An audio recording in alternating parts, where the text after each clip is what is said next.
Hello and welcome to For Future Generations. It is the Lord's Day. It is Sunday, the 18th of May. Glad to have you all along. It is episode 16. I am Geoffrey, and I am joined, as always, by my brilliant co-host, Sean. Sean, how are you doing, man?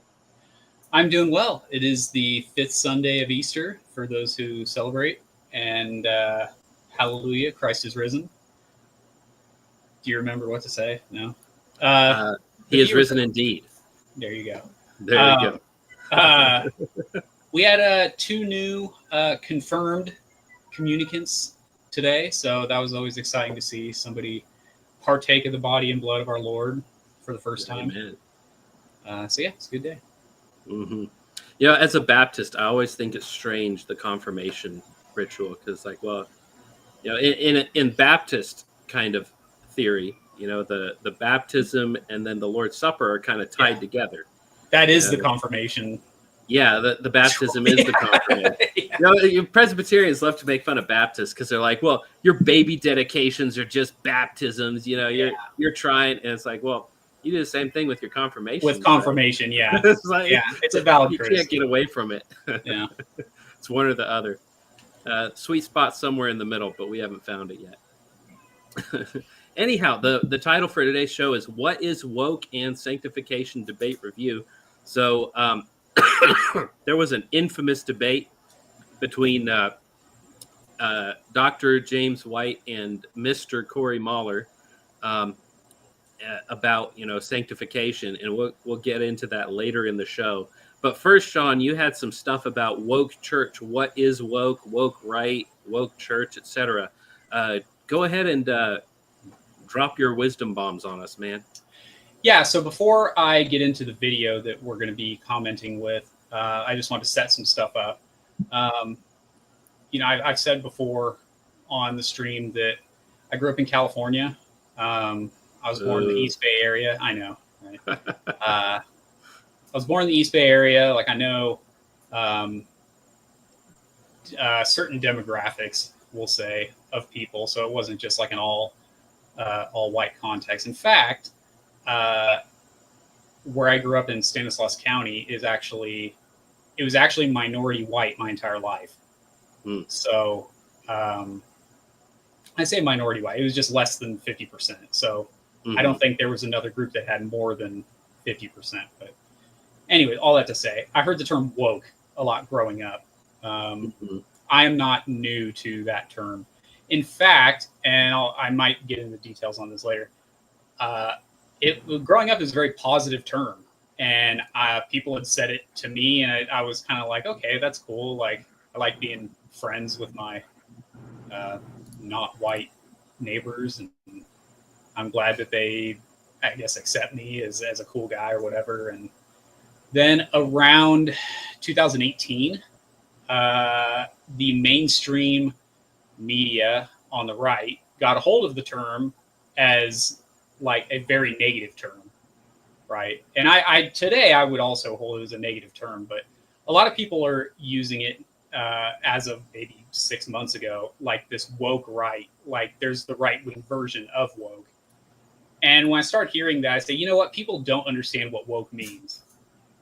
And so not the least of which is Lindsay, who keeps calling, you know, the guy who's come up with the whole woke right phenomenon, right? Yeah. So it just bothered me because it was like, well, this is inaccurate. And so I kept telling myself, when we get it open, like, we don't have a guest, I'm going to go through this.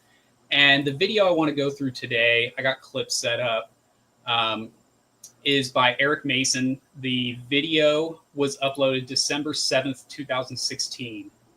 Now, if you have any recollection of recent American history, you should have bells going off, because that is that is about a month after Donald Trump was elected, but he hadn't become president yet. He hadn't been sworn in as president yet. So the writing's on the wall, but there's no movement. Yeah. So it was a big, man, dude, being in Southern California, where I did not grow up. I was there the day after the election. I was actually on the campus of, because I was going to school at the time, I was on the campus of California Baptist University. And it was like,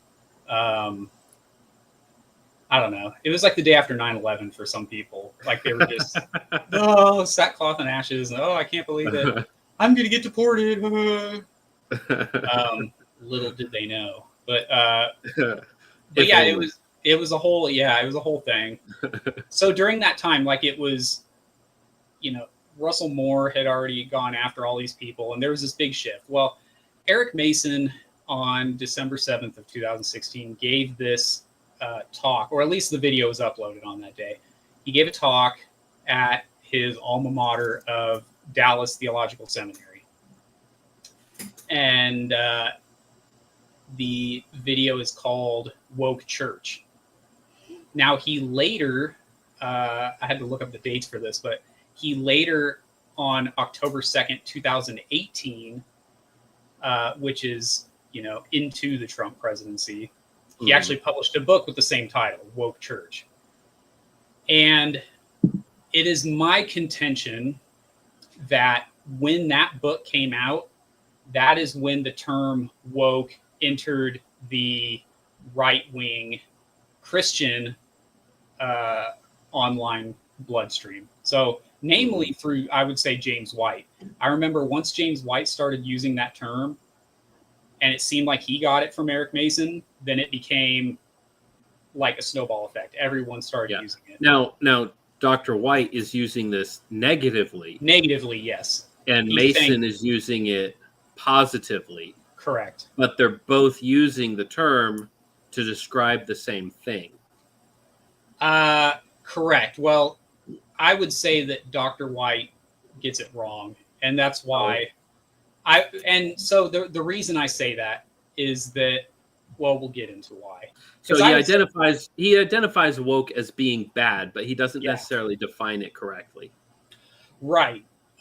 He just starts.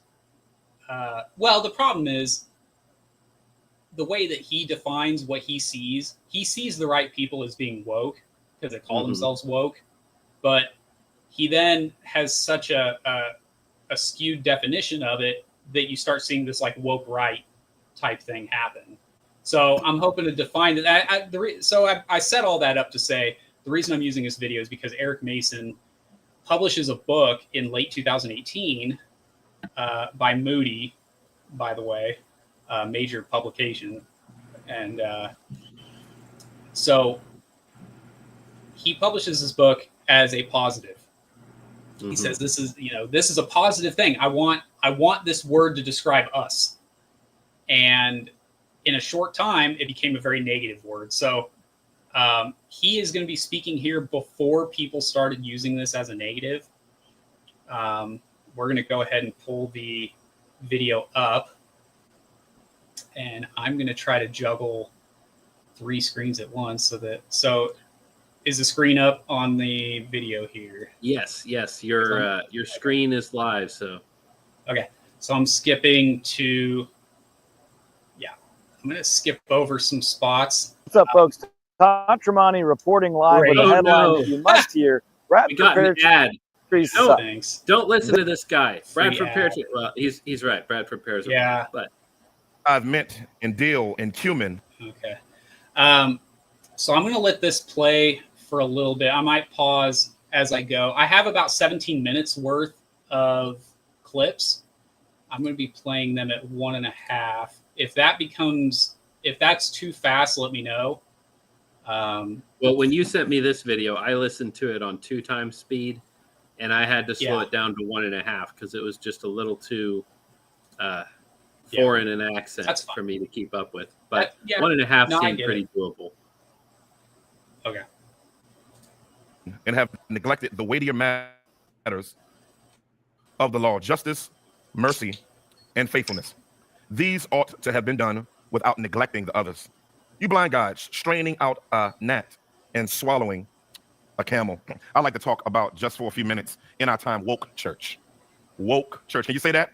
Woke church, woke church, woke church. Woke is an urban colloquialism used by Black nationalists and those who are in the Black consciousness movement of being woke in the sense of the systemic, sociological, economic, and comprehensive disenfranchisement of African Americans. And they utilize that term as a way for you to begin to use sociology and history as a way to be awakened to the reality that something's wrong with systemic racism in our country and in our world. But I love the Bible when it says, redeem the times for the day is evil. And I believe the only thing in our world that's not redeemable is demons. I believe that there's so many things in our world that is redeemable. And one of those items that I believe is extremely redeemable is this word woke. Say woke one more time. Woke.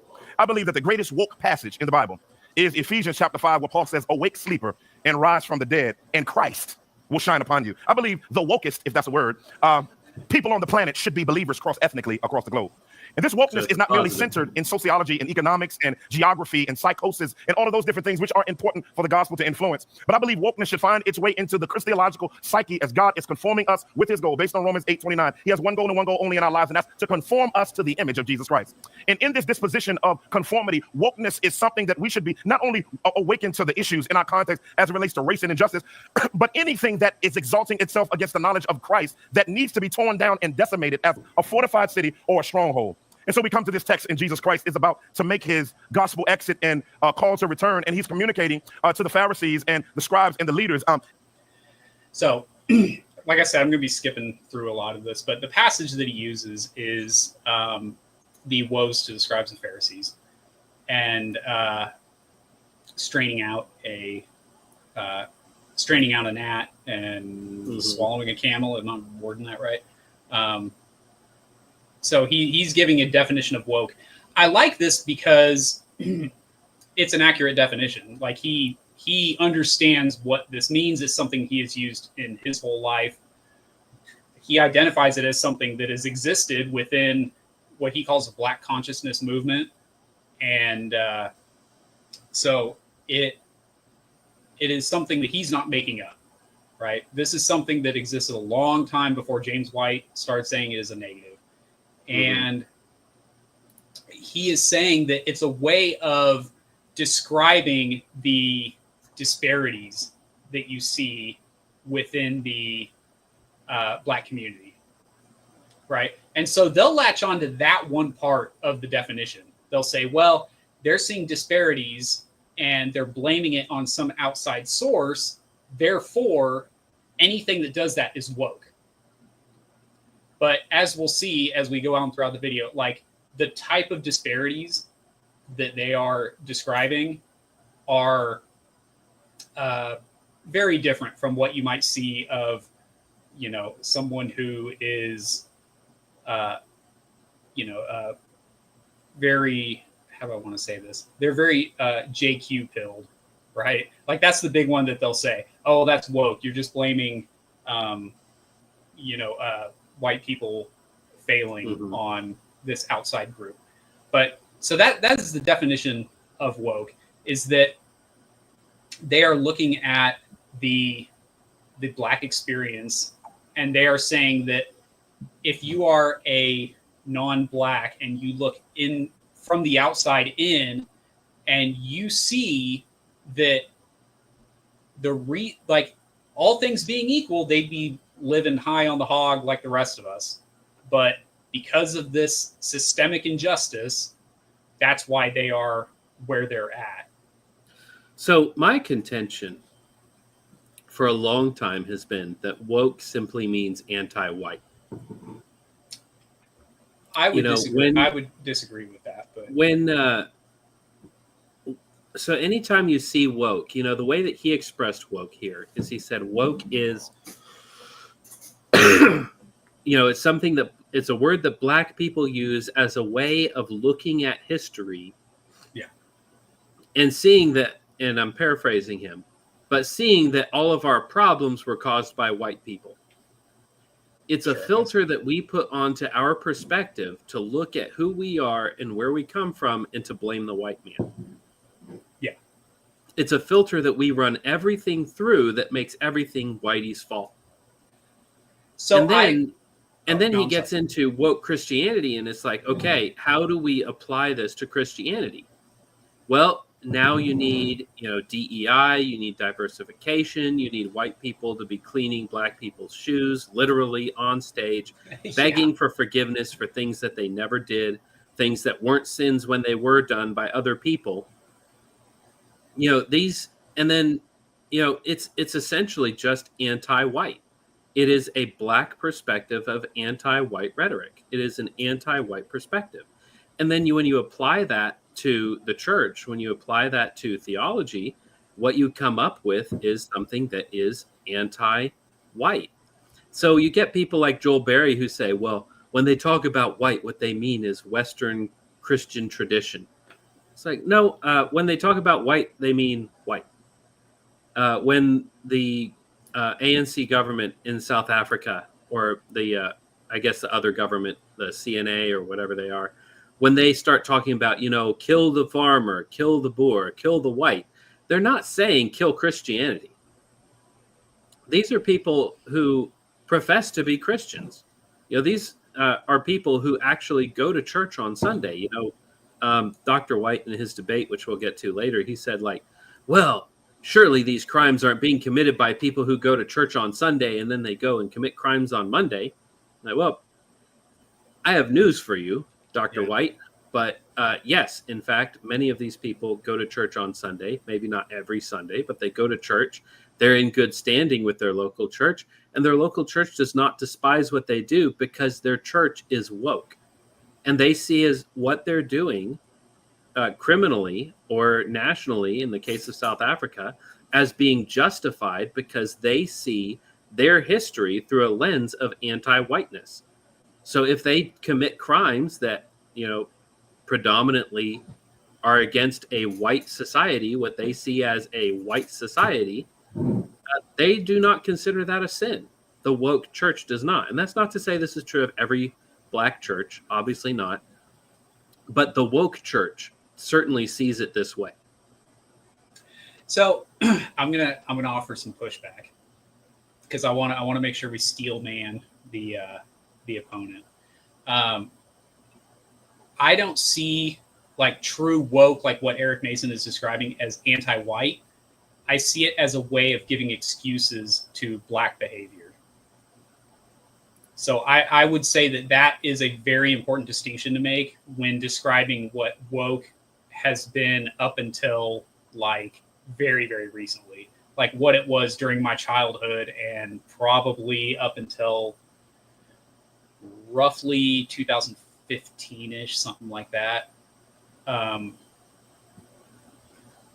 Because really what they want you to be awakened to is that the behavior that you see in the black community is not genetic, and it's not it's not because they're black. It's because blacks happen to be the ones who have been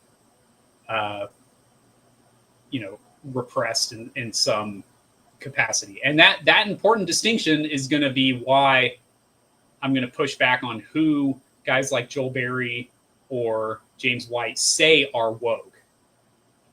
So go with me on this, because I know it sounds counterintuitive right now, but okay. I got some other clips. Let's see. Go ahead and slow down the video. Some people in the comments are saying it's laggy a bit. In the live stream, it might be a bit laggy. In the posted video, it should probably catch up, but maybe play it at a little slower speed.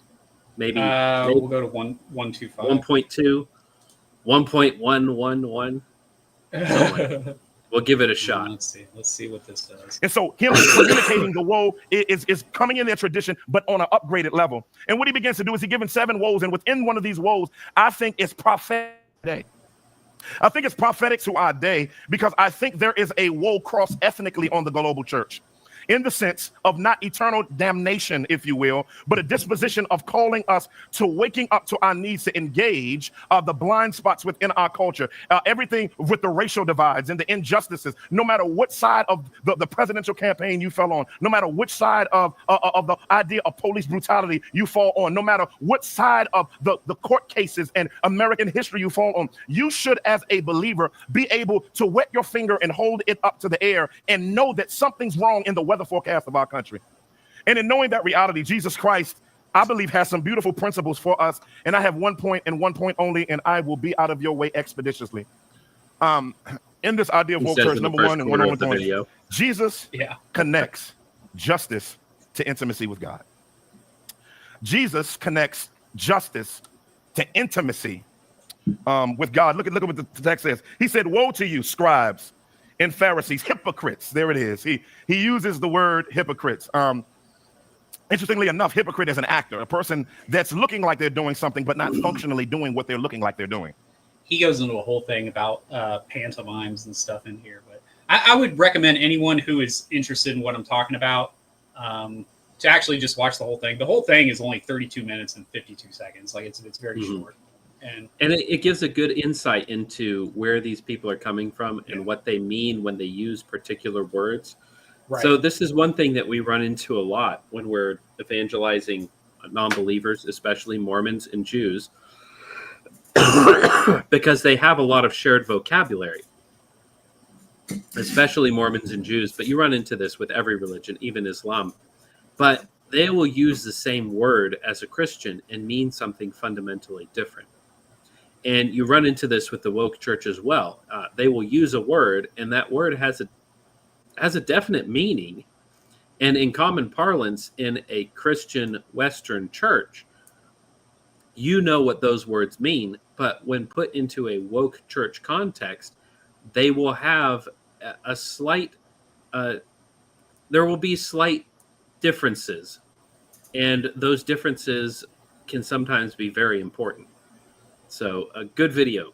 Recommend y'all look it up. I'll see if I can drop it in the show notes after the show. So in this clip, he's talking about no matter what side you fall on police brutality, right? Kind of leading with that. Like, as if there is an issue of police brutality. Like I was just talking with my wife today because we were talking about people. There's this white guy that we drive by. He has a Black Lives Matter sign in his house or in his yard, even in the year of our Lord 2025. And goodness. And she was like, "Wow, those are like the most cringe people." And I was like, "Well, the issue with it is like they have this idea that the reason things like police brutality happen is because systemic injustice has told the white man that Black people just don't matter. And so because of this thing that's going on systemically, that's why Black people act the way that they do. Or that's why Black people are more likely to be pistol whipped or either they will say they're more likely to commit crime, or they'll take it one step further and say they're more likely to be prosecuted for crime. Not even more likely to commit crime, just more likely to get picked up for it.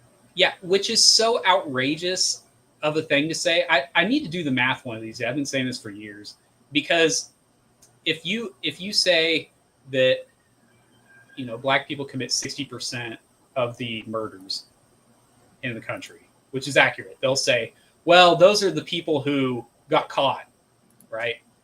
You would have to make it equal, like per capita. I would love for somebody to do the math to see how many white people would have to murder someone and not get caught. No body is found. No nothing. Nobody even knows like this person's a drifter because they don't even have family. Like the amount of murder that would have to happen under the radar for per capita stats to even come close. It would just be this astronomical amount of white people murdering that just never gets found out. Not even an unsolved murder, an unknown murder. It's not even, we don't even have a missing person for it. Like the numbers would just be ridiculous.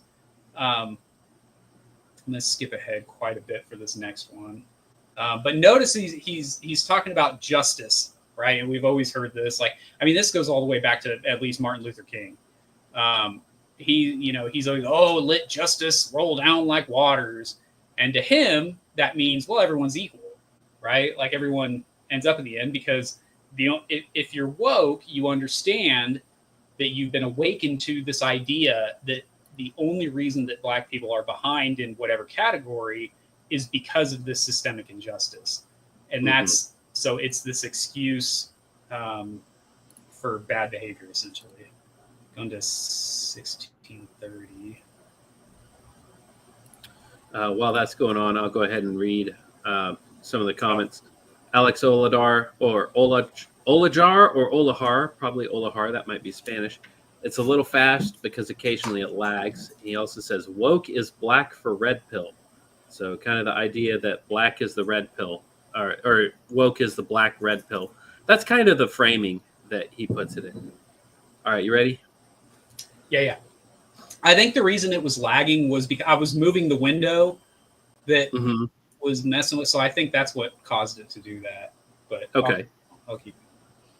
The long-term residents in our neighborhood are African Americans who the average household from 4 to 8 people is between $15,000 and $25,000 a year, which is below the poverty line. 90% single-parent homes, 90% abortion rate, that's a city stat, not merely a neighborhood stat. We have Temple University in our neighborhood that we love and we partner with, but there is a challenge in relation to pushing on the precipice of that. And so when you see issues in our just real quick, 90% abortion rate? Are you kidding me? That's pretty bad. That is insane. I had forgotten how ridiculous that stat is until I was rewatching this today.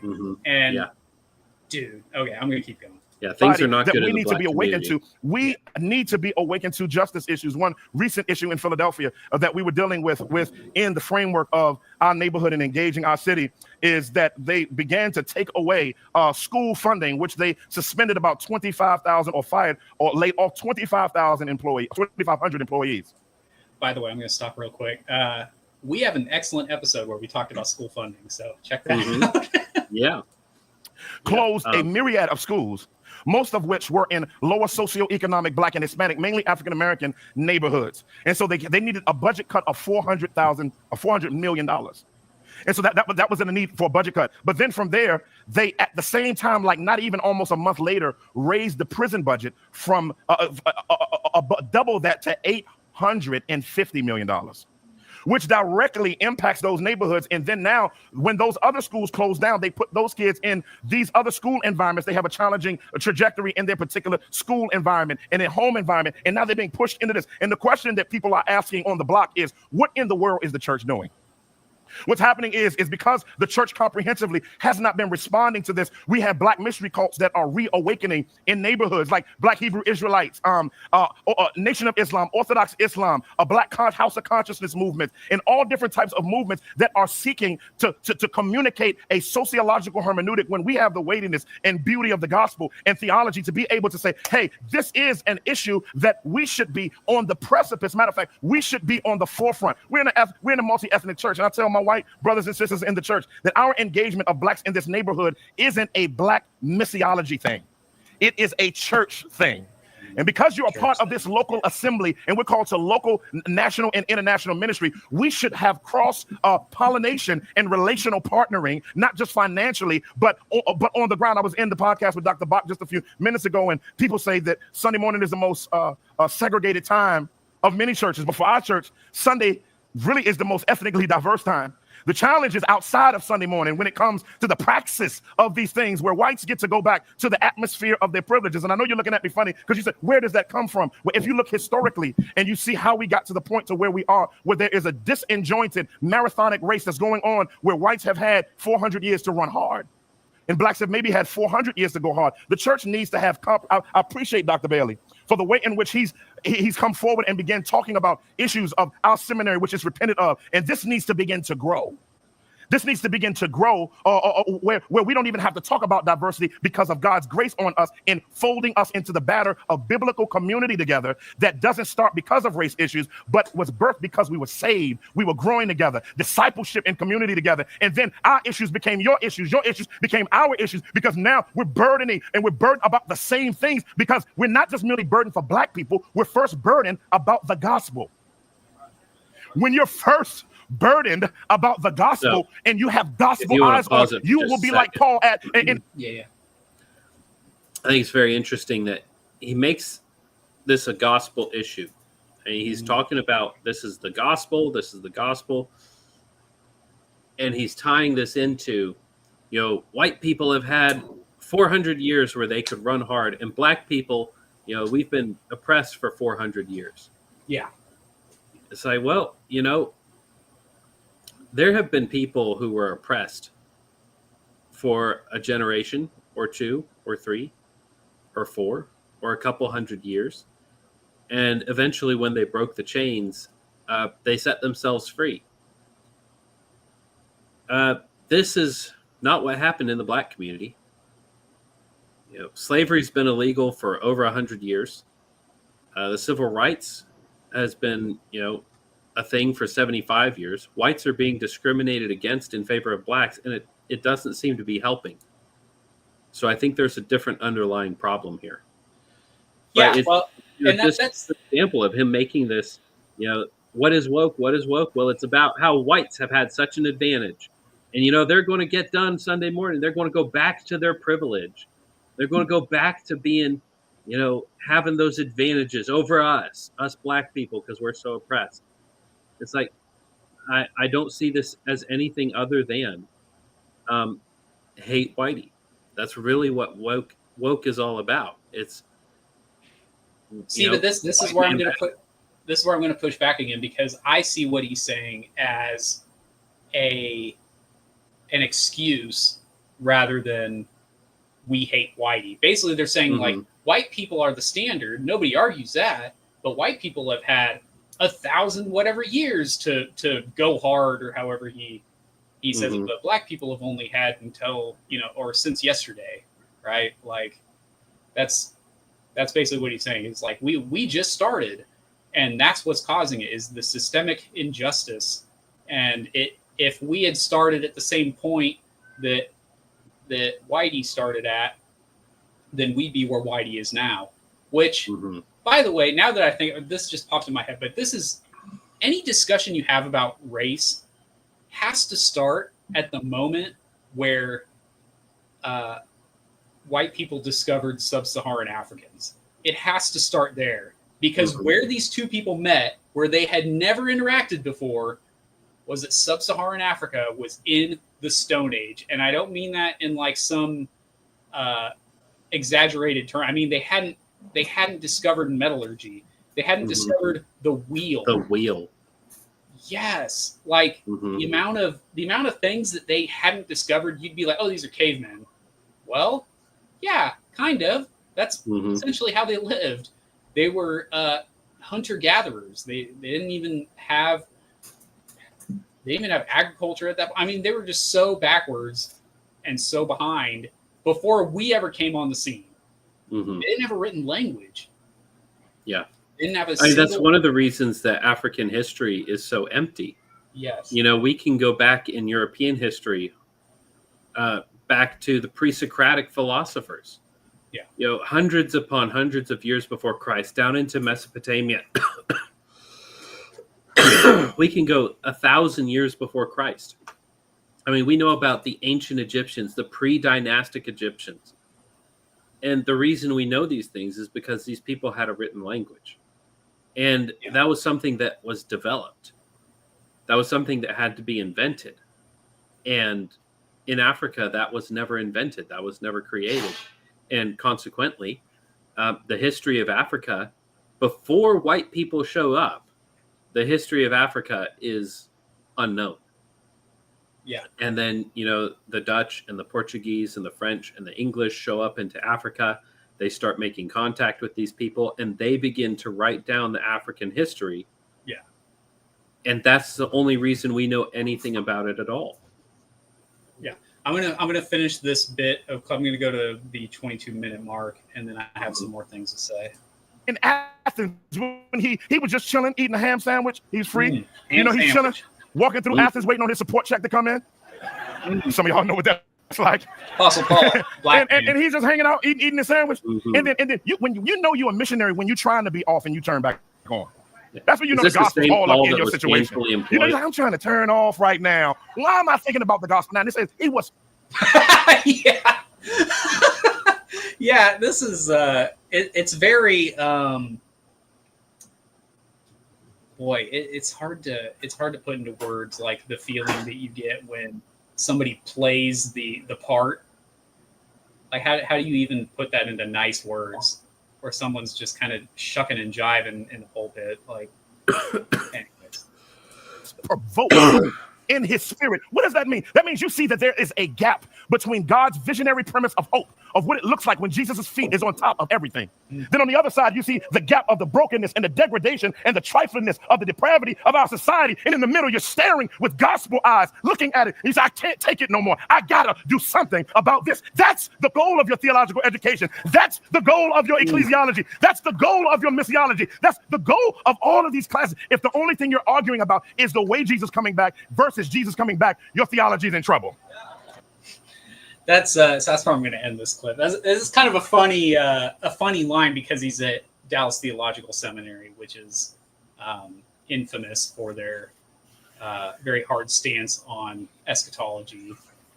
Oh, yeah, they're very like they'll kick you out if you're on-mill kind of stuff. I want to say they're very dispensational is the thing, but someone can correct me on that. But it is. I remember there being an eschatology thing there.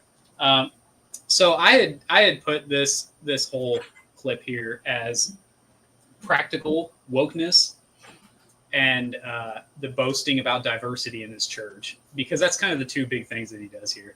The boasting about diversity, I mean, that's pretty straightforward. He's just like, I'm at a multi-ethnic church. Like, that's like this big thing where it's, we don't just have whitey church, or we don't just have black church. Like, we're this great melting pot of church, which of course is the goal, because we have to share our issues. That's the big thing with this, is that the black community has issues, and Whitey needs to understand those issues so that he can help us fix it, because we can't do it on our own. We need Whitey to step in and release our chains so that we can be free. So the reason I say it's practical wokeness, he brings up the prison budget, and of course the prison budget, that can't be related to anything other than Whitey just wants to put more black people into prison, right? It's not because there's a need. It's not because there's like this overflowing prison population because crimes are being done, and we live in Western civilization where we put people in jail for doing crimes. No, it's because they want to make it bigger. That's the new Jim Crow. I remember that being a big talking point back in it was 2016ish. The new Jim Crow is where they put all these black people into prison for no good reason so that they can make license plates or whatever it is. Do they still do that? That's kind of an old-fashioned idea, but they do something. I was at work the other day driving my truck, and there was a sheriff's department pickup truck with a trailer on it. There was a guy out in striped pajamas pushing a lawnmower on the striped side pajamas, of the highway. really? Yeah, gray and white. It's not a lawnmower in the summer heat. It's not. Well, it's not quite summer yet, but it's hot. It's enough. not the like bright orange. No, it was black and white striped pajamas. Really? Yeah. I thought that was just a Halloween costume at this point. Yeah, I mean, I was looking around to see if he had a ball and chain on. Yeah.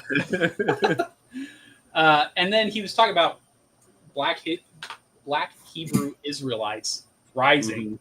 And the reason that they're rising isn't because, this is just like a goofy spiritual situation for them. No, it's because of injustice. Injustice makes the black Hebrew Israelites rise. So that's... I mean, the thing is, it seems like his theory is, well, Nation of Islam, which is not to be confused with Islam, Nation of Islam and black Hebrew Israelites, the reason that they're rising in prominence in the black community is because the church isn't woke. Yes. So he's identifying these two movements as woke. And he's saying we need to give them an alternative. We need to become like them so that people stop going to them and start coming to us. Yeah. Well, because the black Hebrew Israelites will tell you, you're a great man. The only thing keeping you back is historic injustices. So join us, and we will overcome the injustices. We'll overcome together. Yep. And the thing is, anytime the church starts chasing relevancy this way, well, we have to become woke to reach the woke. We have to become liberal to reach the liberal. We have to become modern to reach the moderns. It's the death knell for the church. When the church starts trying to chase the culture will stop coming to the church, because I can get that somewhere else. If the church is just about being woke, if I'm a young black man and I'm looking at the church and the church is just woke, well, why would I go to the church when I can go to Nation of Islam and they've got AK-47s? Or I can go to Black Hebrew Israelites and they got the fancy robes and the gold chains. And it's like, well, why would I go to Podunk Baptist Church with a black pastor who's a woke pastor? Why would I do that if, what are you offering me that these people aren't? And the answer is nothing. They don't even have the gospel. They've lost it. And when the church tries to compete with the world always wins, because the world can always provide more of those things that people want from the world, because the church will have to draw a line somewhere. Even an apostate church will draw a line somewhere, and that's just not going to be healthy. We need to move quickly because I'm starting to go slow. Okie doke. Listen. I don't really care how he comes back. I don't argue about that. I say Maranatha, but I want to get to work in the dash. And so when we look at this idea of justice, we see something beautiful, that this shouldn't be a curse word in the body. It shouldn't be a challenge for us to begin to look at our history. This and is look really at 1619, important, by the way. honestly. 1619. Look at the creation of race in Western culture, honestly. Look at the creation of whiteness and blackness in our country. We need to be able to look at it clearly and see the trajectory of how capitalism has created a divide that the church should have been fighting to remain connected. This gets so crazy, like where he's just like, it's 1619 and we created black and white that didn't exist before, but we created it. And then capitalism came in and it like, all right, bud, like this is so. Yeah, I'm sure 1619, these white settlers who were coming into a new unpopulated land, I'm sure capitalism was all of, that's just all what they were about, was capitalism. Yeah. Have you not read period. Jim Crow? Have you not in read all of the ways Plymouth Plantation, about Jamestown? And these guys literally tried communism. Yeah, these people were not capitalists. Just it's pretty silly. The uneducation. Yeah, the lack of education. He's got the degrees, astonishing. Yeah, he's credentialed. Yeah. He's way more credentialed than I'll ever be. Yeah, and yet he is so ignorant. This next story that he tells is really important to what I have to say here. In which African Americans are dealing with a lot of post-traumatic stress disorder that was generationally handed down to them. That makes them hypersensitive to race issues. And so what has to happen when you see the stuff, when the Christians wake up, they say, man, they're criminalizing this little boy. We got a guy that we're working with now, young kid, close to my mind. One of our churches, 11 years old. His mom told me that's a play gun. He didn't think it was a real gun, so he was playing with it with his friend, shot his boy in the head, blew his brains out. People came and picked him up, police came and picked him up. Didn't have a court case yet. Put him in general population. 11 years old. I have 100 stories like that of young African-American boys put into general population, found him not guilty after putting him in general population, put him back in his home with his grandmother, comprehensively traumatized by his experience. And now the sweet little boy that he was has been hyper-violated. And now he's an angry fighter, beating up his grandmother. Now he's in juvie. And he just sits in the back of the church on his release time at one of our church plants and weeps the entire time. Angry. And there's so many stories of that we want to engage as believers. How do we engage in that reality? How do we point to that reality? And Jesus helps us to know what type of heart we should have in it. And that's the second word in this passage, mercy. Somebody say mercy. I was thrown. Mercy. Mercy. This, he's saying that this kid has PTSD, right? Like, that's so offensive. That's such an offensive thing to just be like, the reason that this guy is in and out of jail is because he has PTSD. Mm-hmm. Like, that is something that, like, it's not a sin nature. It's not. No. It's not the fact that he loves evil better than good. Because his heart is evil, he loves to do the works of iniquity. It's not that. We're not preaching to him that you need to repent of your evil ways. Instead, we're going to preach to you about, now, how is this white people's fault? Yeah. Yeah, how is this society's fault? How do you have PTSD because you went to jail for a crime you committed? Yeah, it's so crazy. It's like he got put into general population because he took a gun and shot a kid. Well, why was he even playing that? Like, that's so crazy. Like, I understand you say, like, well, it's... First off, I don't believe you. Yeah, I've seen the crime statistics. Yeah. And 8 to 14-year-old black boys have a higher violent crime rate than 35 to 50-year-old white men. Yeah. So, press X to doubt, first off. But let's just assume that he was playing with a gun. And he accidentally shot somebody. If that were the case, he would not have gone to jail. Yeah. Right. The court did not adjudicate that he was innocent, or else they would have found him innocent. If a child is playing with a gun and accidentally hurts someone, the person who goes to jail is the person who gave them the gun. This happened a couple years ago to some people in a church not far from us. There was a woman who had a gun in her diaper bag, and her 2-year-old child was digging around in the diaper bag and pulled the trigger on the gun because he was shuffling around in the diaper bag. The gun went off and did not actually hurt anybody, hurt no one. The mom got sent to jail because the child got his hands on the gun. Mm-hmm. Okay, so the story doesn't add up. Somebody's lying here. Yeah. Somebody's lying because he wants to make it about society. Yeah. Keeping the black man down. And what's crazy is he didn't get charged. He got let go, but the rest of his life he had to do crimes because he was put into Gen Pop when he was 11 years old when he shot this kid. And how could you even say that this man is guilty of sin when, he couldn't have done otherwise, right? Society He's a made victim him of circumstance. Yeah. Mm-hmm. So that's woke in a nutshell there. Now we're going to get into Moisey. Thrown off by the word mercy and law. It's like, where in the world is there mercy when it comes to the law of Moses? Like, usually as believers in particular, we can't even see those two words in the same sentence. But one of the places that I saw it most I don't know, the snake that's Torah. held up and you look at it, something like that. Yeah. It's all interesting. The sacrifices, that mercy, the forgiveness. Yeah. It's all through the law of Moses. Yeah. Guy hasn't what Jesus read brings it. up, and I'm like, looking at the word, like, God, what are you trying to say to me? And the word was like, inside the ark were the tablets. But on top of the ark was mercy. Rocked my world. Rocked my world because mercy influences the execution of the law. And so it's preeminent above it because that's where Lord Yahweh Shekinah glory sits, hangs out as the cherubim cover and protect mercy being the means by which the law is executed. Yahweh. It's mind-boggling. It's mind-boggling to me that we have to begin to have an empathetic, merciful disposition. Why should we have a merciful position? Because if it had not been for Jesus Christ down on the cross for your sins and mine, all of us would be going to hell with gasoline draws on in a handbasket.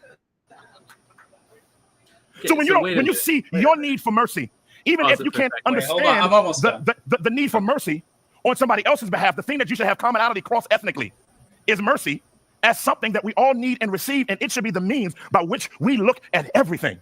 Everything that we look at must have an empathetic position. We were also talking about the podcast. I said, man, it's funny how in Romans chapter 12, we stop at verse 2. All right, he goes into a whole thing there, but what were you going to say? Yeah, he draws inference from this, which just incredibly dumb. Okay, so the laws are written on the tablets, and the tablets are inside of the tabernacle, inside of the Ark of the Covenant, but God is on top of the ark. So God is over the law, and He's the mercy. Therefore, the laws have to get through Him to get to you. Yeah, there are lots of things that are inside of the Ark of the Covenant. Aaron's rod is inside of that. Yep. So does that mean that there's no such thing as punishment because the rod is a symbol of punishment? But it's also a symbol of guidance. So is there no guidance because God keeps the guidance from coming to you? At some point, there's golden hemorrhoids in the Ark of the Covenant. So do the golden hemorrhoids have to go through God before they get to you? I mean, it's like he's trying to draw inference from things that have nothing to do with anything. Yeah. So the reason I played that clip though is that his whole thing is like we can't be using the law as a way to punish evil. What we need to do is have mercy. We need to have mercy on these criminals, because then if we have mercy on the criminals, then they'll just act like good people. They'll act like everybody else. Yeah, screw justice. Let's have mercy on people who, shoot a little kid with a gun. I have mercy on them. Or, we don't have mercy on the woman in a park getting harassed by a pedophile from Somalia. Don't have mercy on that. She said the magic word. The evil magic word. Yeah, the word of power. Okay, now we're gonna see how knowing their story is important. And as a brother, well, I don't understand the weeping of somebody. But what I want to do is enter the weeping environment so that I can understand it. I love the way in Jewish culture how people would enter into the weeping and pain and grief of others. This, on the show Good Times, some of y'all already know I'm going. There's a lady on there, man. She cried all the time. As a matter of fact, she went to funerals for fun just to weep with the family. And they asked her, "So who died?" She said, "I don't know," and she's just crying. All she knew is that somebody died, and she wanted to cry with those who cried. That's what we need to begin to do as the church. We need to begin raising our race IQ. We need to begin building grounds of mercy so that we can develop relationships that exceed racial relationships. In other words, you shouldn't just build a relationship with somebody that's not the same ethnicity as you to understand their ethnicity. That feels sort of fondled to me. We should be naturally, mercifully building God-driven relationships with people because they're people. And because they're our neighbor. And then in the midst of it, not that you're not going to notice that they're a different ethnicity, because nobody's really colorblind. And to be colorblind is to rebuke God for his creativity. And so we must begin to enter. So you can't be merciful. Sometimes you can't be. Some of us, like it's people in my neighborhood. I'm like, why are they on public assistance? But when you sit down, you build relationships. You hear their story. You're like, dang, I was tripping. Why in the world would I have this disposition towards this person, not knowing what they had been through? And now I'm driven to mercy to help because I've heard a comprehensive gambit of why they're in the position that they're in. Lastly, he says, that is it right there in a nutshell. That last little bit, I looked at this person who's on public assistance and man, I thought, what's up with that? But then I heard their story and I became awakened. I heard the story, man, and it just like made me weep, man. Like that's kind of what's going on with the whole, that is what woke is.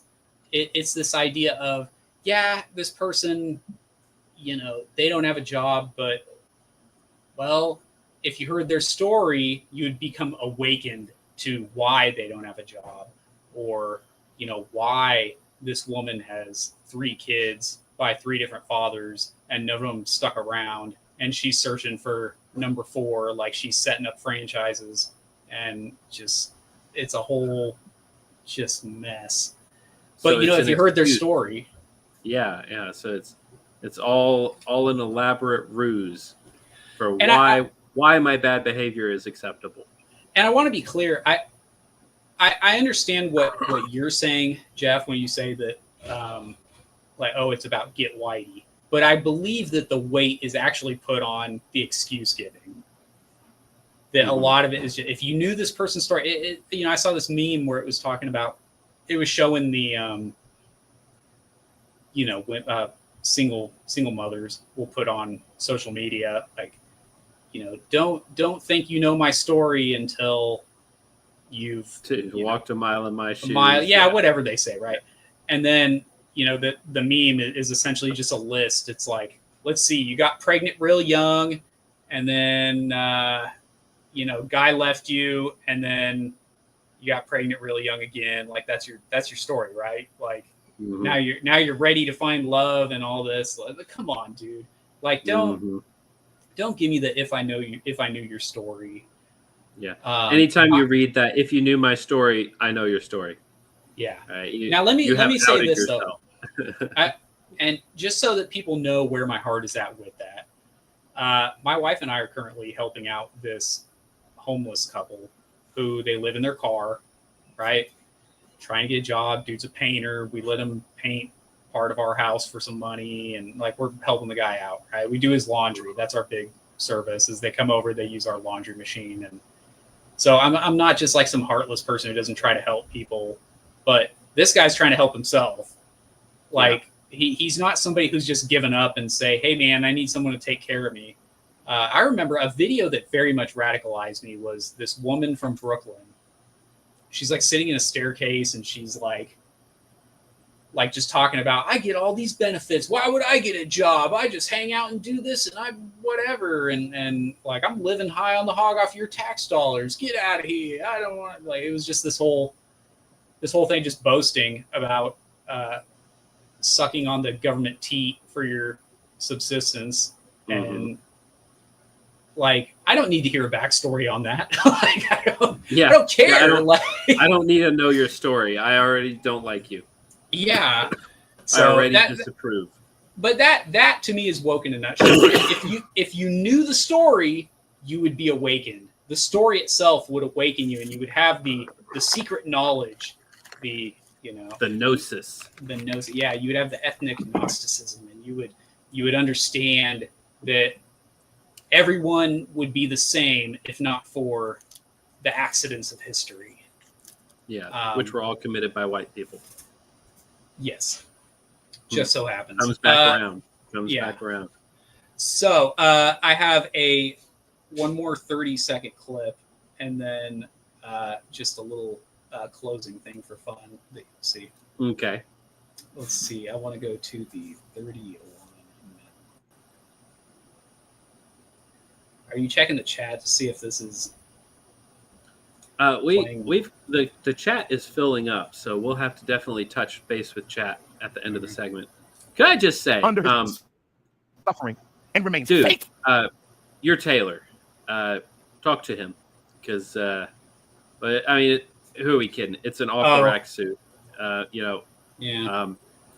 I'm not rich either. I don't have any tailored suits either. I mean, this came from Goodwill. So, but man, you got to find something that fits you. This thing. You know what? Short, if you knew his story, you would not say that. Right? It's because this clothing was made by white people. But really, white people.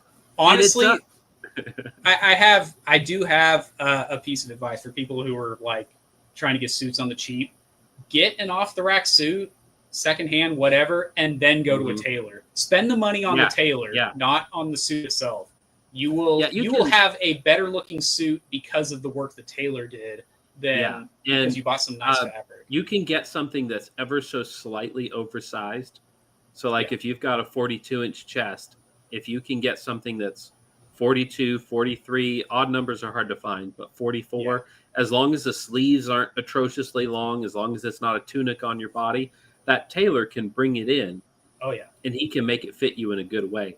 I have to be careful with the trousers I wear because I sit for a living and I have a gluteus maximus. And so certain pants will look weird on me because I am, posteriorly endowed. And so, you just have to watch for that and make sure that things don't look weird. But don't wear skinny jeans if you got big bum. If don't, and whatever you do not ever wear a jacket that only goes down to your belt line because it will never look good. It's no bueno. All right, let's, this is his closing remarks here. Folks said that, I don't know about you, but I would not have had my faculty to remember the chapter and verse of scripture to communicate, to fulfill a mission under massive amounts of suffering. And Jesus did that. I believe, in closing, that the church is going to be in a season where God is exposing us in a way that's going to demand that we lose and continue to lose our perceived privileged position so that we can be returned to being a prophetic voice versus a pathetic voice to our culture. That's my prayer. Father, we thank you. So that last bit all those there, women nodding. Yes. Let's lose down here. Yes. Mm-hmm. Let's put this back to normal for the last bit. So that was a big talking point at this time. Oh no, to put the video back up, I have one more thing to play. Okay. But that was a big talking point at this point in history where Trump had been elected, and that was like their cope, if you remember, was oh, God is judging it. We're set up to just lose all of our influence because people aren't gonna want to hear what the church has to say after we elected Donald Trump. No, but I mean, come on, Christianity is more popular than ever. Yeah, we're seeing a resurgence. So, in closing, I'm going to show. I do have some other things to say after this, but I just want everyone to know that this is how I feel about this entire presentation right here. All right, I don't have any sound coming through. It's just this. Oh. Did you see that? Or I'll play it again in case you didn't. Okay, I think I know where you're going there. Again, this is how I feel about this entire presentation.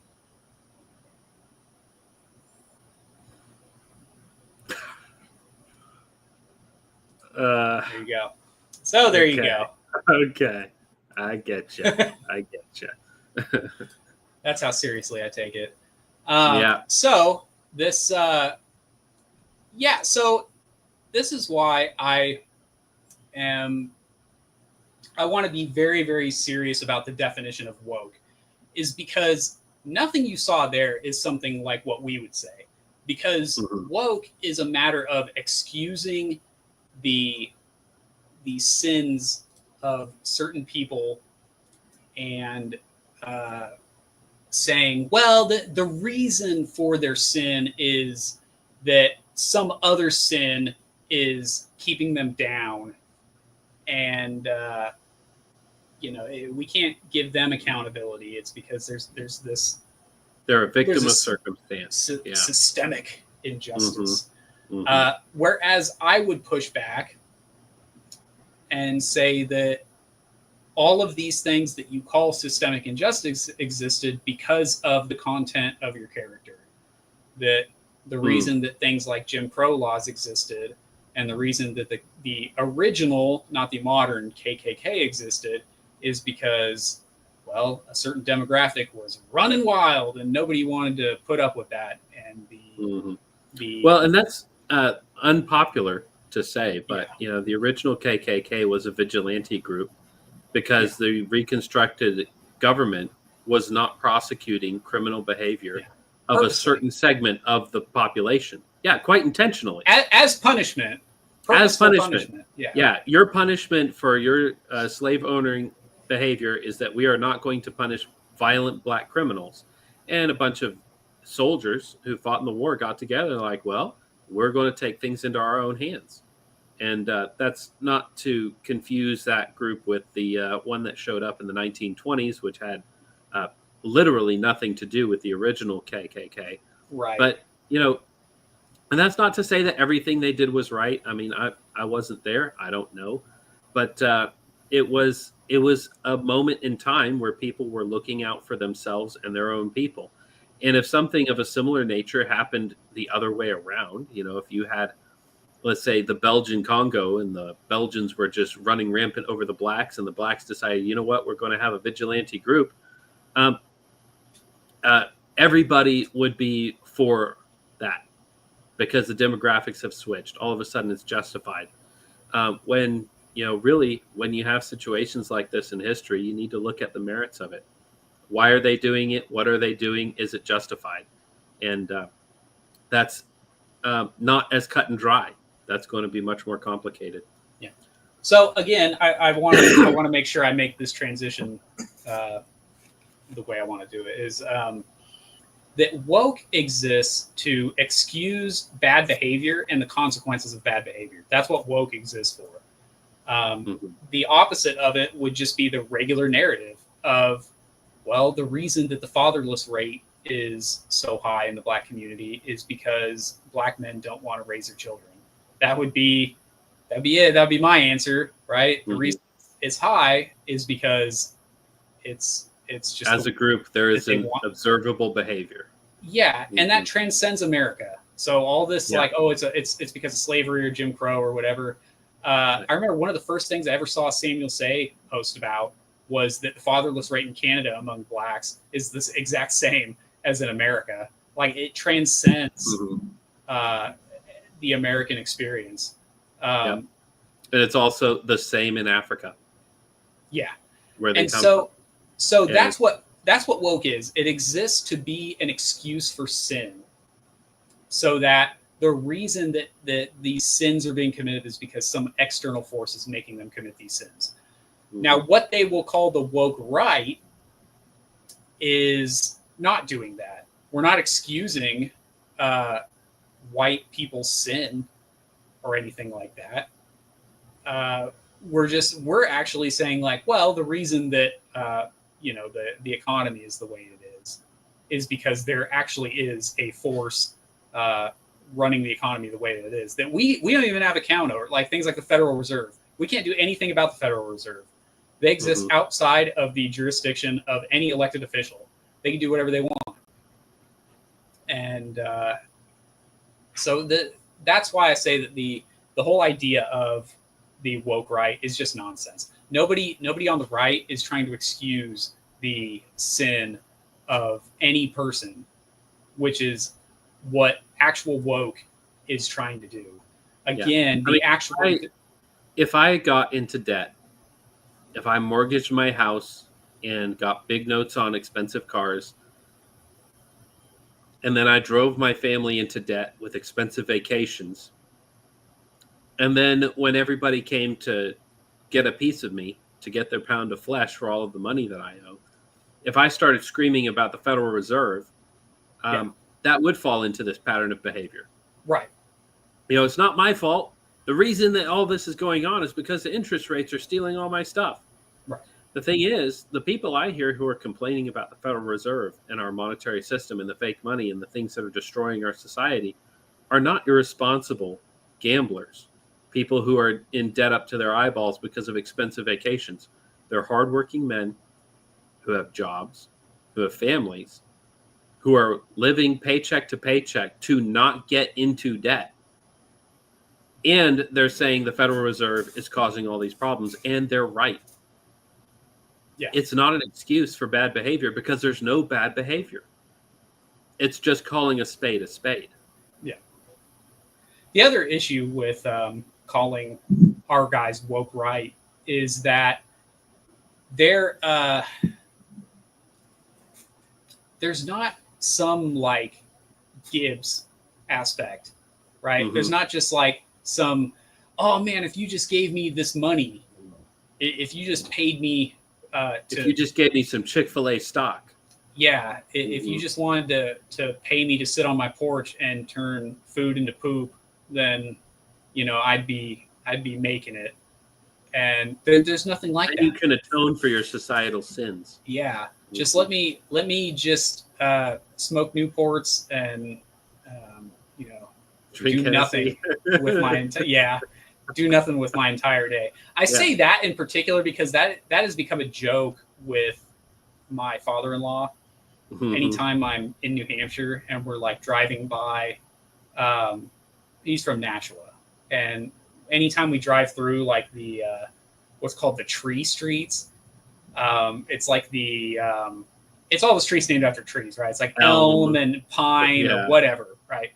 And so those are all the streets, right? But those are like the bummy place. Oh, we're going to the tree streets, right? Which is such a New Hampshire like fake ghetto type thing to say, right? We're going to the tree streets. Like, anyways, that's where like my father-in-law will be like, how many people you think are gonna be sitting on their porches smoking cigarettes when we go by? And it's not all black people, but it's just a funny. So that's why I immediately went to Newports. Was just imagining people sitting on the porch. That's a New Hampshire. Yeah, it's a funny thing that there's correlations with certain brands and certain behaviors. Oh yeah. For instance, you very rarely see Chick-fil-A food garbage litter. Yeah. But McDonald's, you see all the time. Oh yeah. And this might be just a local thing, but we've got Taco Bells here, but you don't really see Taco Bell food litter garbage on the side of the road. And they're not affluent, right? The people going to Taco Bell are not affluent. That's poor people food. But McDonald's, if you see food garbage, if you're driving along the road and you see some litter and you're driving up to it, it's like, okay, I bet that is a McDonald's wrapper. You see something slightly yellow and reddish tint, and you're like, that's McDonald's. And, it's not typically Whataburger. Whataburger customers don't tend to litter as much as McDonald's customers. Jack in the Box, you find that on the ground all the time. It's like certain brands just have certain behaviors attached to them. Do we want to go through some comments? Go through Walmart sometime. Yeah. Do we want to go through some comments before we switch over to? Yeah. So I was on Ash Brews. Says, I know someone who moved here from SA. I assume she means South Africa. I mentioned how concerned I was for my white friends there. She, black, says that it's all propaganda and that my white friends are okay, except not really. Yeah. I mean, we have the statistics on. Somebody was. I seen a Wikipedia article. I brought up Google search just to see how many farmers had been murdered in South Africa over the last couple of years, and it was like 300 plus a year for the last 10 years, something crazy like that. And it was saying in the Wikipedia article that popped up, it was like, well, the white supremacist conspiracy theory people, they say that it's race related, right? But really, I mean, we don't know if they're black or they're white or, who knows. And which I thought was funny because you can look up the stats on which race is producing the most wheat, the most corn, the most, you break it down by crop, and it's like 95% plus white people producing all these things. And if we're really being honest and pulling the curtain back, the real reason that they don't want South Africans or they don't want Boers coming to America is because then all of the black South Africans will die. They'll just starve to death. And the population they're a dependent population. They're it's an absolute over 50% of the South African population is completely welfare dependent. There is no, they don't produce anything. Like I said, their greatest contribution to society is turning food into poop. That's all they do. They're just useless. They're less than useless because they cost. They're a drain. They're costly. Anyways, Ash Brews says they're definitely anti-white in South Africa. Yeah, for sure. Alex Olihar. It's also Oliar. Yeah. It's also because white, meaning the person, is functionally unable to understand the category of Christian is different than the category of regenerate. His baptism belief undermines everything he said on Thursday. No, I don't think so. I don't see that. I don't think that's at all what's going on. This is a whole string of comments. He said. He continues. He says, and Corey was able to articulate the biblical category of Christian, but not regenerate, and asserted that's what blacks often are. And then white was flabbergasted. The point never got clarified, though. I disagree with this take only because I felt that in the debate, which is what we're going to get into, I felt that in the debate, Corey was using that stat of what percentage claimed to be Christian in the black community, which was like 78% or something crazy like that. That he was using that number to show that their sanctification is not going as good as you might think. I think Corey's the one who kind of used that stat in an inappropriate way. Conflating professing Christianity with regenerate Christianity. Right. I would agree with that. I would say it's actually the opposite. I would say that James White was the one who rightly pointed out that these people, they're in church, great, but that's not the same thing as being a regenerate Christian. Yeah, they're not bearing fruit of repentance. Yeah, so I would say it was actually the opposite, and that was a big thing that I think that James White won on that particular point. that you can't look at this population of people that calls themselves 78% Christian and say, oh, well, they're all justified. They're just not all sanctified, all that great. I mean, that's kind of that's a crazy argument. Yeah. These next two comments I want to take in tandem because I fundamentally disagraphy. Ooh. But Alex, I'm sorry, bud. You're getting you're getting pushed. To further Steelman, you need to remember that geographically, Africa is trashed for many reasons. Many inventions you said just don't help them. They had nothing to grow. The seasons don't allow it. They have no navigable rivers. They have few natural resources. The land is actively hostile from a fauna perspective. Africa was a curse beyond belief under the Sahara. No. Every single thing you said was wrong. Yes. You know, everything you said was wrong, and we are all now dumber for having heard you say it.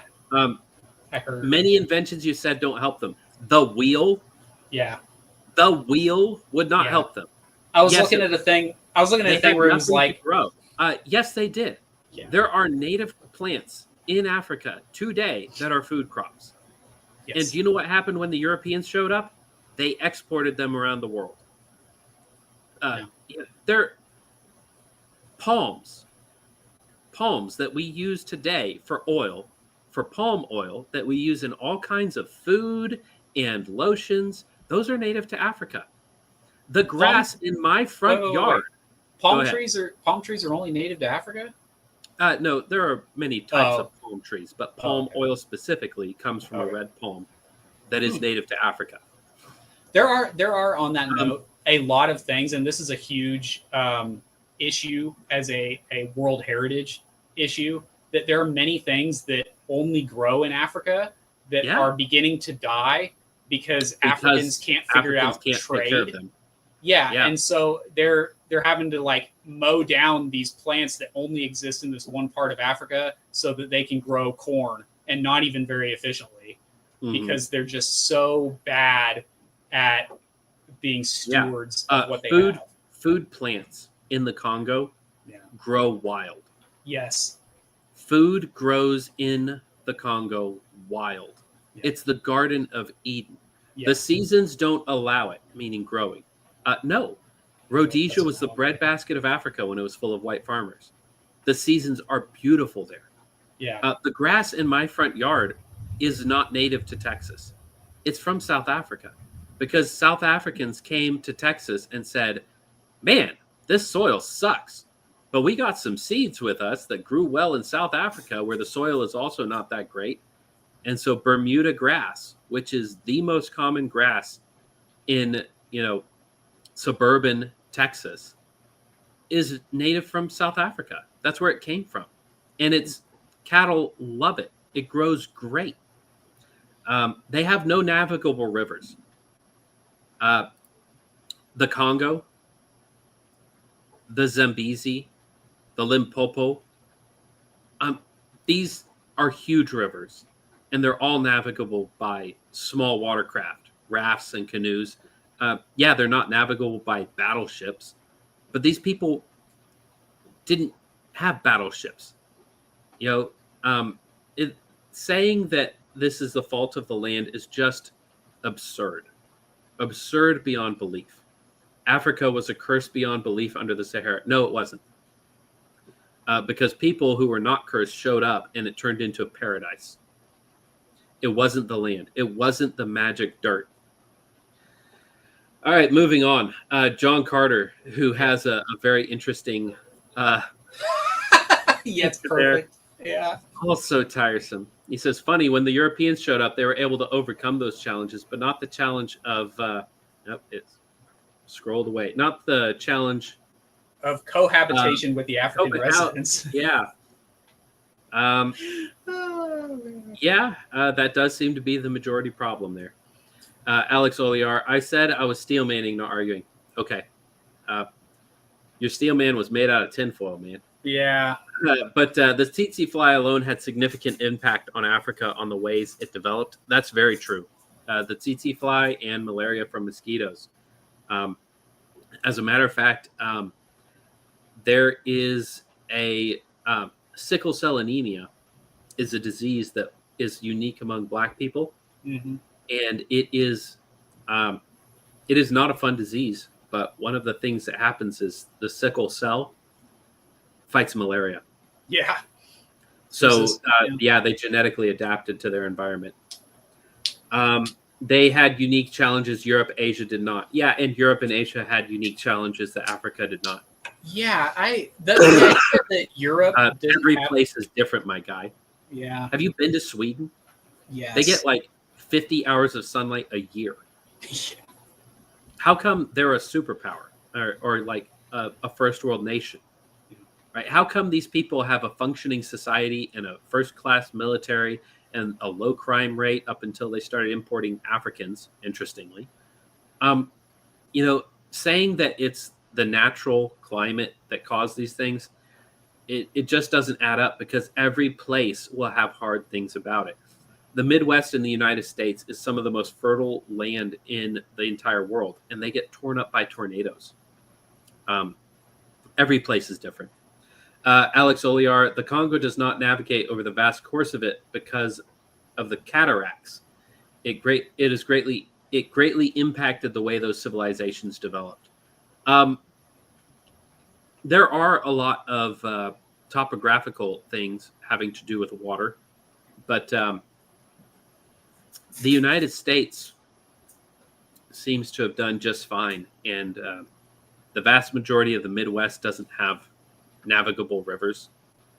You get away from the Mississippi and you just get a lot of farmland, and people seem to be doing there just fine. All that cataracts are going to do is make it hard to like take a boat, but I mean, you can still water your crops with a river that has a waterfall down the. You can also get out of your boat and go around the waterfall like people have been doing for millennia. Honestly, from what I have always heard, about the climate in Africa, is that if you were to pick a continent and say, this is the one that I'm going to start civilization in on easy mode, it would be Africa. It would be Africa. Because, like you said, or South America. Things grow wild.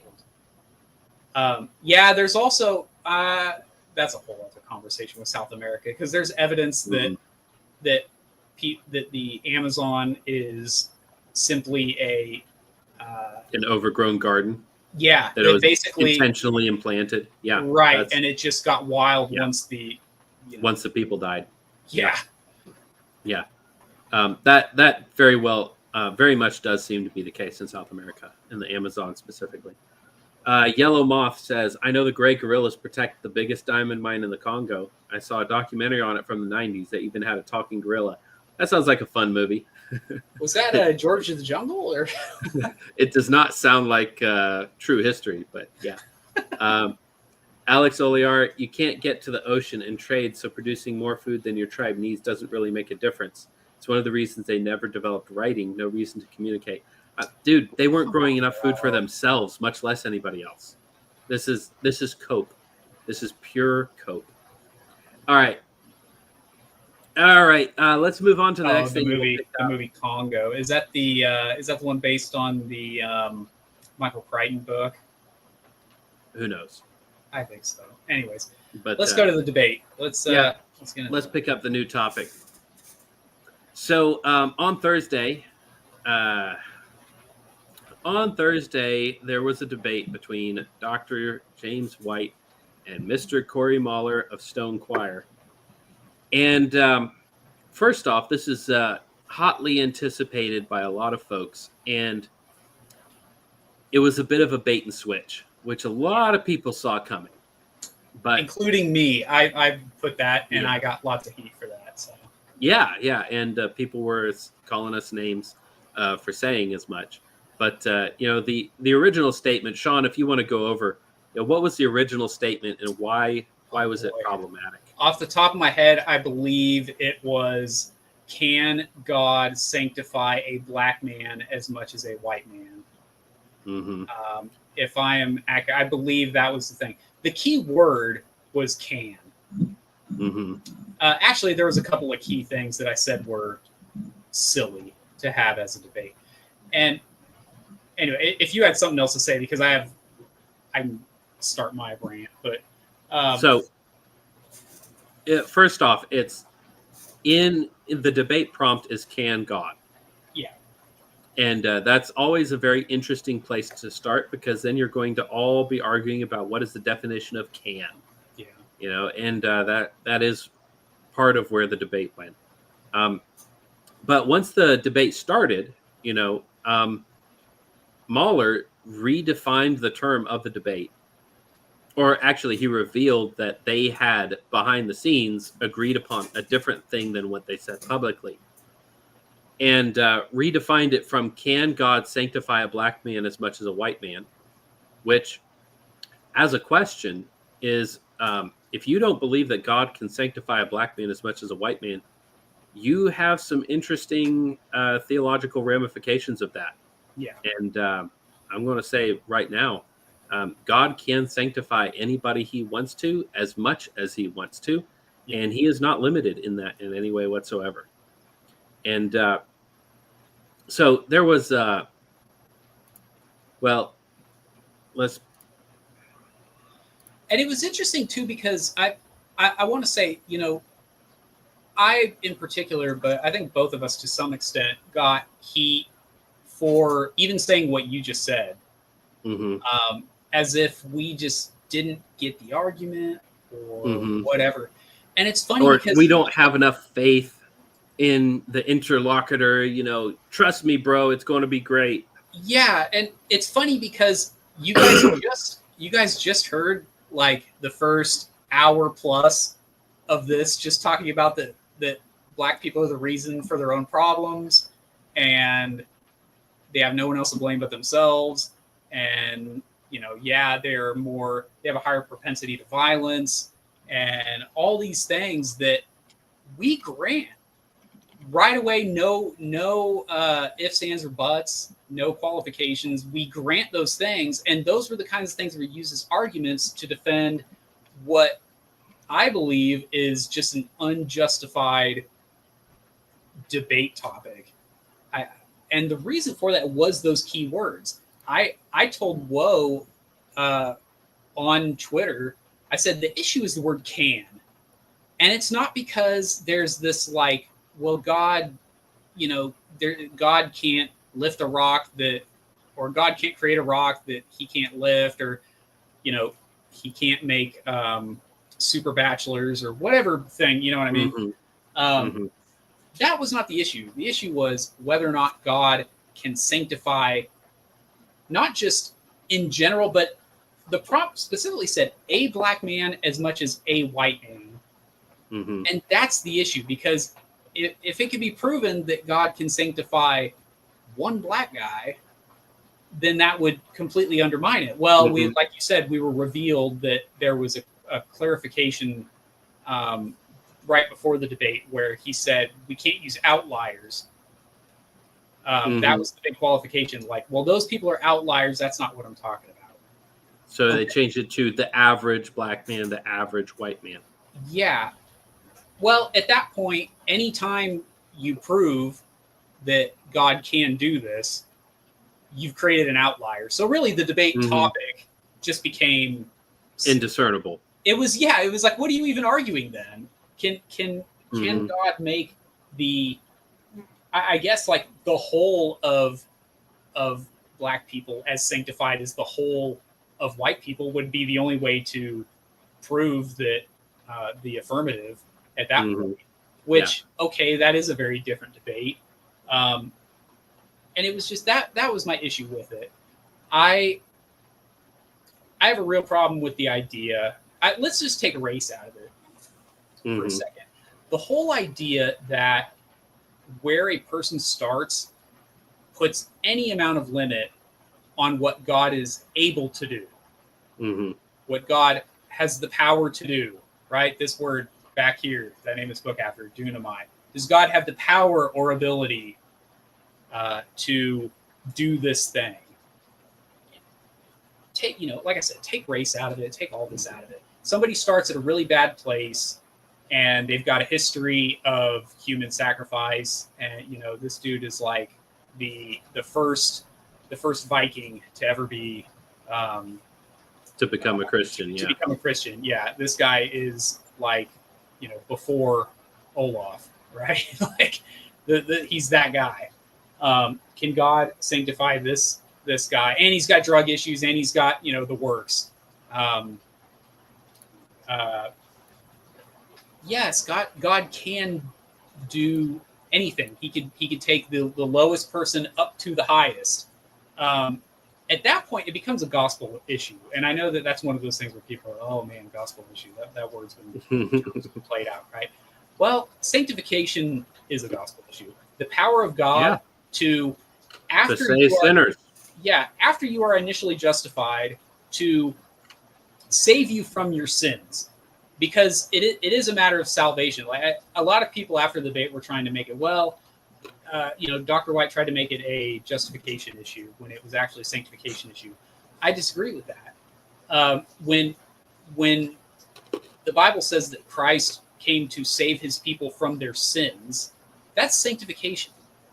That's justification is getting rid of the penalty for those sins, but to actually the consequence of sin. Yeah, to save someone from their sins is to not punch their card to heaven or something like that. It's so that they are no longer under that burden of their sins, so that their sins no longer have power over them. God could do that to anybody. And like I said, take race out of it, take whatever. You have the person with the craziest history, and they've embraced that full-throated, and for the first 50 years of their life, they just live like hell. And now I think the way to express that is your floor does not define your ceiling when it comes to God. Yes. God can take the lowest low and bring him to the highest high. Yeah. And he does. Yeah. That's the thing. God does this intentionally. You see this with the Israelites. In the debate, what was brought up by Mahler was the fact that Israel is considered a stiff-necked people. God used Israel to show the nations around them the gospel. Yeah. He used Israel to bring about the Christ child. He used a stiff-necked, rebellious people, and he made them glorious. And they were glorious. And he can do the same with Africans. You can have this people with a low IQ, with very high time preference and low motivation, who have never accomplished anything on a national scale. God can use them if he wants to. God can use them to maintain the Christian church. Yeah. And he's going to have to do it in some very interesting ways. But you know what? God's capable of that. Yeah, and that's kind of the issue. I don't know. I'm sure like Thomas Aquinas has a 5-page article on what I'm trying to describe right now. But the question and answer is there. But yeah, the idea of God not having to strain or give any amount of effort in accomplishing something. I'm sure there's some, like I said, I'm sure there's some Thomism for that that I don't understand. And that was some of the language that was used in the debate is it's more difficult for God to do this with an African than a white man. No. Not difficult. It's like saying that it is more difficult for a child to bend the finger, to bend the finger on his right hand than his left hand. Like these things are so easy that it's indiscernible, the difference between the two. God is not withheld by the limitations which he put on his own creation. Yeah. God is not limited by that.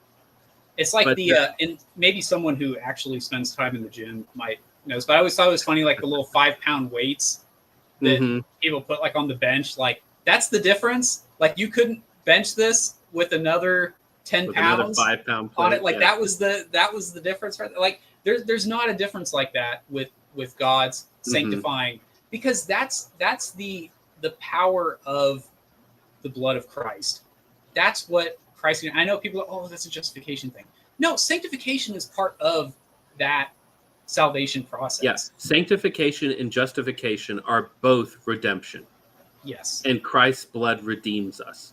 Yeah, and it justifies and it sanctifies. A lot of people wanted to draw that line, and I understand why. And I will say that from a Lutheran perspective, there is that idea that somebody is justified and then they fall short within their sanctification. But from Dr. White's perspective, from a Reformed perspective, there is nobody who is justified who is not also sanctified and who is not also glorified. There is no break in that golden chain of redemption. Now, because of that, yeah, some justification language might have gotten in there, but he did not. I think the issue was that he had brought up, I think it was Titus 3. Yeah, it was Titus 3 because he brought up the Titus 3:5 is like a go-to passage for Lutherans when we talk about baptism, because it talks about the washing of regeneration. And the language goes on to talk about sanctification.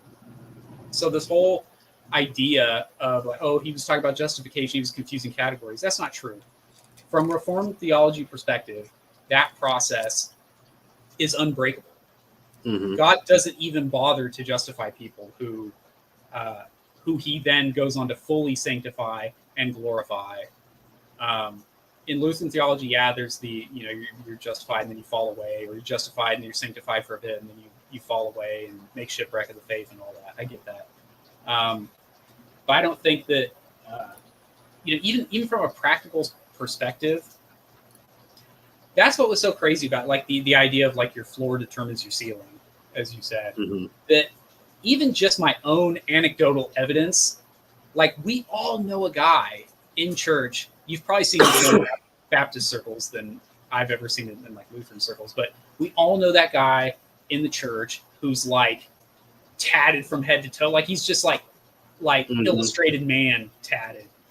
And he's just, you could tell he's got like the craziest past, but he is the guy that is like the most on fire for Christ. And he's the guy who's constantly telling you that you need to like step it up. Like, that's, you know what I mean? Like everyone knows a guy like that. I knew a guy that had 666 tattooed on his forehead, and he had to wear a cowboy hat in the church because he didn't want that being seen in church.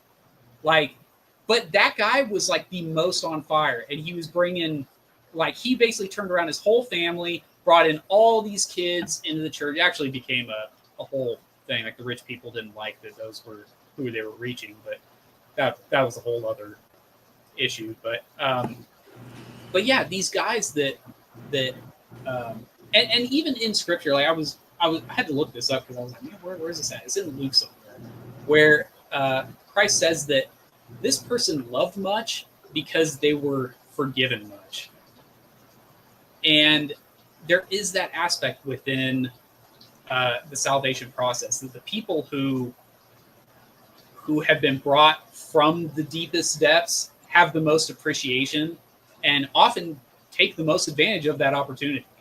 We see that all the time. And so that, like I said, like you could take race out of it. Obviously it wasn't an IQ issue that Mahler was trying to debate. Well, I guess he kind of did. We was talking about like, we're never going to have a sub-Saharan African Augustine, which people try to like jump on like Augustine was a sub-Saharan African. Like that's so stupid. The guy was a Latin. Yeah, he lived in North Africa, which was the white man's paradise. It was part of the Roman Empire, where Greeks went to retire. Yeah, it was the Florida of the Roman Empire. Yeah, it's like that'd be like saying, "Oh, he was from Florida, so he must have been Puerto Rican." Yeah, or, he must have been Cuban. Yeah, he was from Miami, so he was Cuban. It's like, my guy, there are more than just Cubans. Not everyone's Tony Montana. Yeah. So it wasn't an IQ issue because he was even talking about people with retardations that who are very greatly sanctified. Greatly sanctified, yeah. And when it comes to sanctification, I don't know which of these is going to be a better way to share this. Yes, but let's try this. No, that was good. I think this was better. That way, so let's yeah, do there you go. And if we do that, I don't know. Is that any better than that? Just go for it. No, we got options. Oh, no! that's definitely the worst right there. But we'll go back to this one here. There we go. So this is from Dr. Stephen Wolf, and He says, this is a tweet, and I'll just go ahead and read it out. He says, maybe it's a millennial in me, but my favorite part of the debate was Mahler's cross-examination. It had a trollish absurdity to it, and smart people knew exactly what he was up to. This was actually my least favorite part of the debate, because Mahler got a lot of very important questions, but he did not frame them very well. You know, when you have an important question, one of the things you need to do is you need to reveal to the audience why it is an important question. What are the ramifications of the answer to this question? Why is it important that you answer this question? And, you know, this idea that, yeah, smart people knew exactly what he was up to. Yeah, but you're not just debating for the smart people. You're debating for the midwits. And if you ask a bunch of questions that lead logically to this conclusion, but you don't actually wrap it up at any point in the debate. And a lot of them were just very disjointed. I mean, it was, yeah, Mahler is obviously a very high IQ, very smart guy. But I've noticed this problem with smart guys, which is they don't know how to communicate to people who are not smart. I consider myself intelligent. I don't think I'm an IQ genius. You know, I'm probably, you know, anywhere from 100 to 110, you know, maybe a little above average, but I'm probably pretty average. But what I'm very good at is communicating with people that I don't necessarily agree with. So, you know, for this entire question and answer, this cross-examination, he's asking leading questions. He's asking questions that have some unknown purport to the general audience, because the majority of the audience of this, you know, they're coming from Dr. White. They're coming from his show. You know, you've got the Bible dingers. They have their own entourage. These people come in and they want to see this debate topic. And it's an absurd debate topic. That's why people are coming. They see something that says God can't sanctify black people, and it's a hook. It drags in a lot of people. And I think that's one of the reasons that it was done, is because it was disingenuous. And it was disingenuous on the part of Mr. Mahler to debate something that he then did not uphold. And then on the part of Dr. White, it was not much better either, because you know, he did not do a good job of proving his side either. His argument essentially boiled down to, wow, you're a really bad person. You know, God says that he can justify and sanctify. You say that he can't, so therefore you're a bad person. And he's not proving his side of the argument like he's supposed to be. So I think both of them did a very bad job. I think Mahler's cross-examination was annoying. He didn't make an argument. He got all of the building blocks for an argument. He got a lot of very interesting things to be said by Dr. White, to be admitted to by Dr. White, but he did not at any point make a coherent argument. What bothered me about that opening statement especially was that's why people like me were reaching out to Woe, who, by the way, Woe and Mahler are great guys to me. I'm not going to like say, oh yeah, we're friends or whatever, but like Woe in particular has been a very cool dude. Like he was, you know, he shared a prayer request recently, like the other day, that I had. He was, you know, congratulating me on my 11th anniversary, which was yesterday, by the way. Happy anniversary. Yeah, pretty excited. We did our pictures this morning. It was sweet. Anyways, yeah, both these guys have been good to me, but I reached out and I said, whoa, this is a stupid debate topic. You need to fix this. Actually, I just put it out there into the ether, and he commented, and he said, like, no, this is purposeful. Like, just wait. You know, trust the plan. Patriots in control. Yeah, but what should have happened is honest category fixing, putting down a foundation, so that when when Corey gives his opening statement, there's already a foundation laid.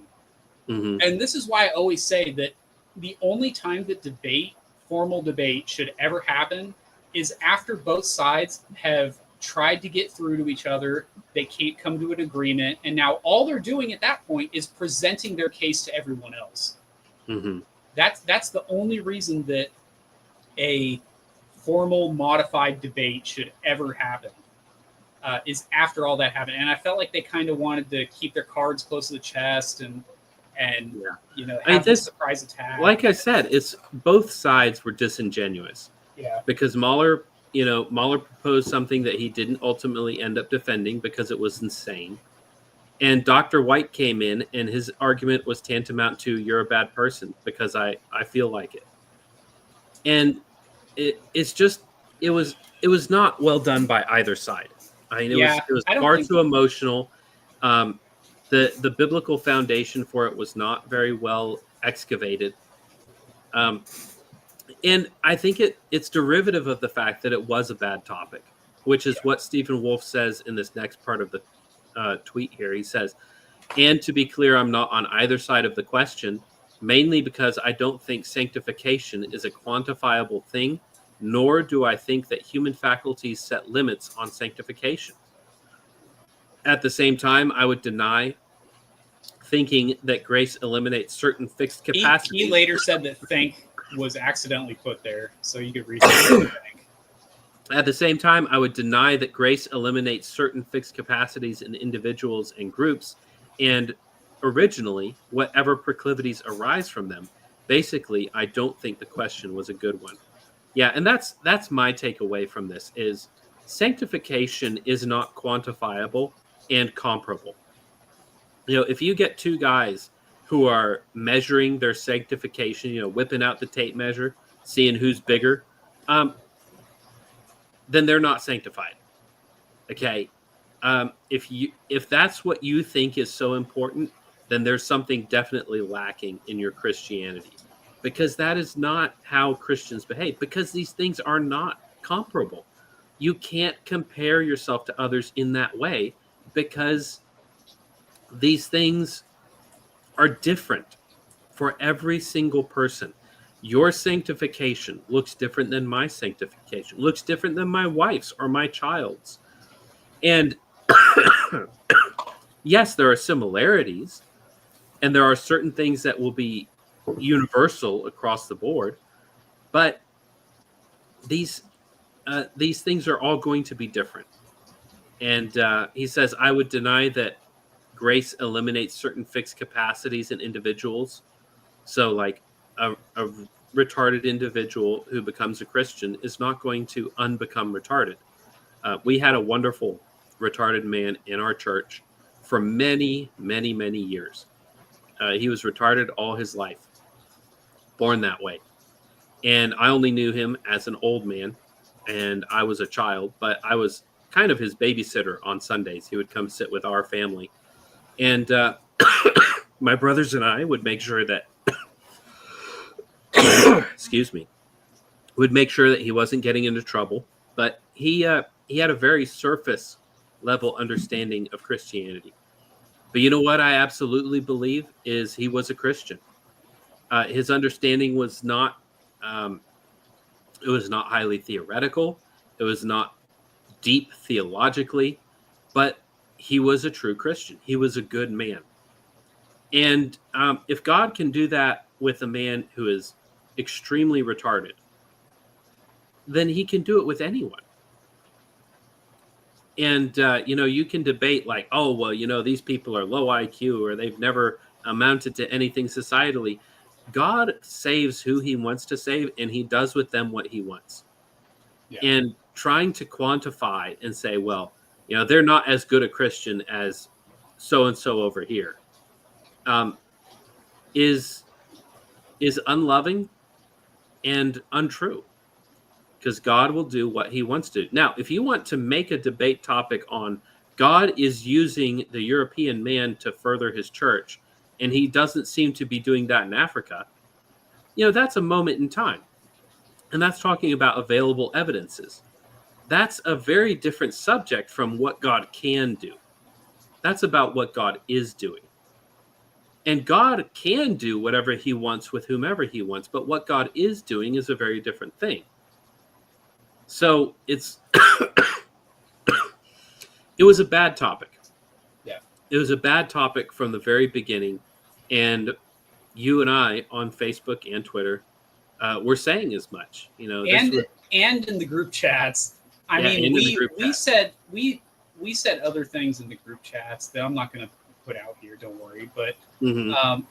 we were very clear about why we felt that, and here was why it became something I was invested in, is because in a lot of ways, with a better topic, I think that Corey Mahler could have done a lot to defend things that you and I say. For instance, the first half of this podcast, I Yeah. think that with the right topic, it could have done a lot of good. One key change that I had offered to Woe, because he interacted, he graciously interacts with things that I say. Mhm. And he does to me too. You mentioned Yeah. earlier that he's a good guy, and you know what, he is. Yeah. I have done and said several things that he has disagreed with very strongly, and he's done that for me as well. I mean, we don't agree on a lot of things, but he has been nothing but cordial to me. Yeah. At one point, he was even saying that something I was doing was the work of Satan, Yeah. and he still talks to me. Yeah. He believes that I did something that was very, very bad and wrong. And he hasn't blocked me, and he still talks to me, and he is a good guy. I'll say that. You can have disagreements with people and not believe that they are, the spawns of hell. I will also add, and this is a very Lutheran informed thing. One of my constant prayers in my personal prayers is that some church would get it together and allow these guys to partake of the Lord's Supper again. Mm-hmm. That drives me insane that they can't have that. Now, Woe has told me that, and quite publicly, it wasn't like a private message. He said, I don't think I will ever be able to partake at the table again. And that absolutely kills me, dude. I hate that so much. And that's why this debate was so important to me, is I really wanted Corey to do well. And I want it to be a topic that, and here was the thing that I offered. I had said, if you would have just said has, if you would have said, has God sanctified the average black as guy much as the average white man? Yeah, I would, come on, dude. That's a slam dunk. And James White probably would have still taken that. Mm-hmm. He probably would have said, maybe yeah, I guess maybe not. If the whole point of it, I think Dr. White's behavior in this was completely disingenuous, and I think Mahler only proposed, or rather actually accepted, this absurd statement because he knew it was the only way to get Dr. White to debate him. Yeah. He still will not debate Dr. Wolf. Yeah. Stephen, my friend, because he fundamentally does not like the man, but he also knows that he's wrong. Dr. White knows that he himself is wrong. And if he goes into a debate, now I'm not going to say he's publicly acknowledging that, but if he goes into a debate, he knows he's going to come out looking like a fool, because Dr. Wolf, Stephen, my friend, represents the historical view of the church, and Dr. White does not. Yeah.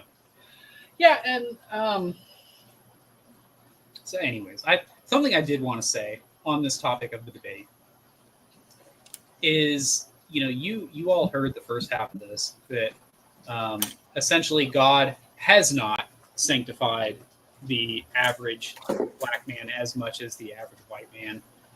But boy, I would sure like it if he did, because it would make my day-to-day life easier. It'd lower the crime rate in my native land here in America. It'd make my town a lot safer.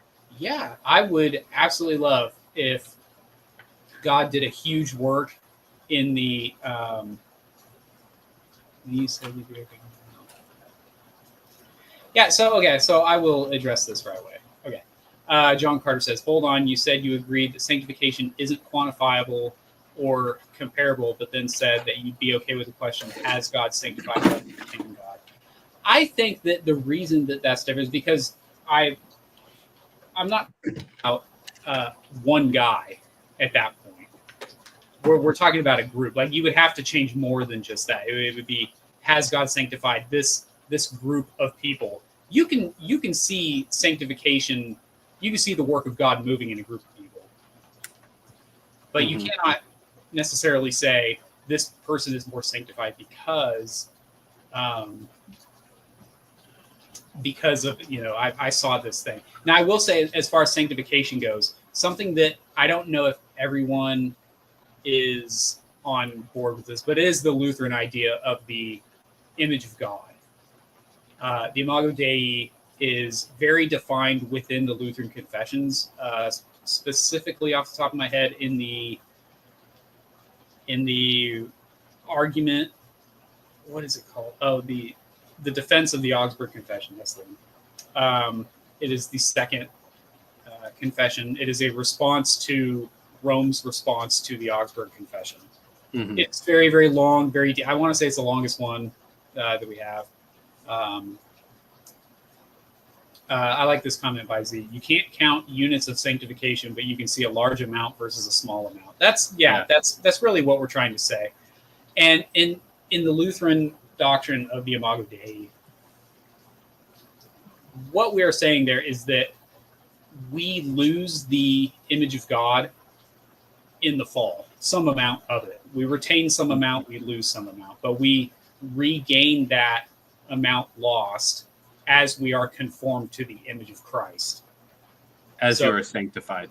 Yes, and that is what the process of sanctification is. And that is why we are not fully sanctified in this life until the next life. We are not fully sanctified. Mm-hmm. Now, like you had said, how do you count that? How do you do the bean count on sanctification? Because I know a guy, he was a perfect example of what I was saying earlier about the guy who lived like hell. He was at the bottom, and he made a great comeback. Last I heard, I think he's actually a pastor now. Great guy. He's a 1689er to the max. Love this guy. First church ever. That's all good converts are. Yeah, everybody gets converted into a Baptist church. That's largely correct. Yeah. So the where was I going with this? Oh, he had a history of drug use that he just fought off. He told me a story one time. It was actually the day after the thing happened. So he was saying that he was having his prayer life that night before he went to bed. And he was like, God, what sins can I get rid of? Like, what can I work on? And he kept, as he was praying, he kept hearing like smoking, right? It was like, so for him, like smoking cigarettes was like one of the things that he needed to work on, right? So he keeps hearing it, smoking. And so that next morning, he gets up. This is his story, right? I'm telling it secondhand. Okay. He gets up, gets his coffee, puts a cigarette in his mouth, and he starts hiccuping. Like every time he tries to smoke the cigarette, he's like hiccuping. So he eventually he essentially that day quit smoking without, like, just cold turkey, without cravings, without anything. It was this mercy, right, to him. Wow. Now, smoking cigarettes is not necessarily a sin, but if your conscience says it is, then it is sin. To sin against your own conscience. To you, it is sin. To you, it is sin. Correct. Yeah. All that to say, how can I count that against whatever sin I fight or that you fight, right? Mm-hmm. How many cigarettes not smoked equals, so many fatty cakes not eaten? Like what is the exchange rate? So many times I didn't roll my eyes when I heard my wife's voice behind me. Yeah. What is the exchange rate on that? Mm-hmm. What currency can we use to trade these sins? How do Australian dollars, how do those translate into Swiss pounds?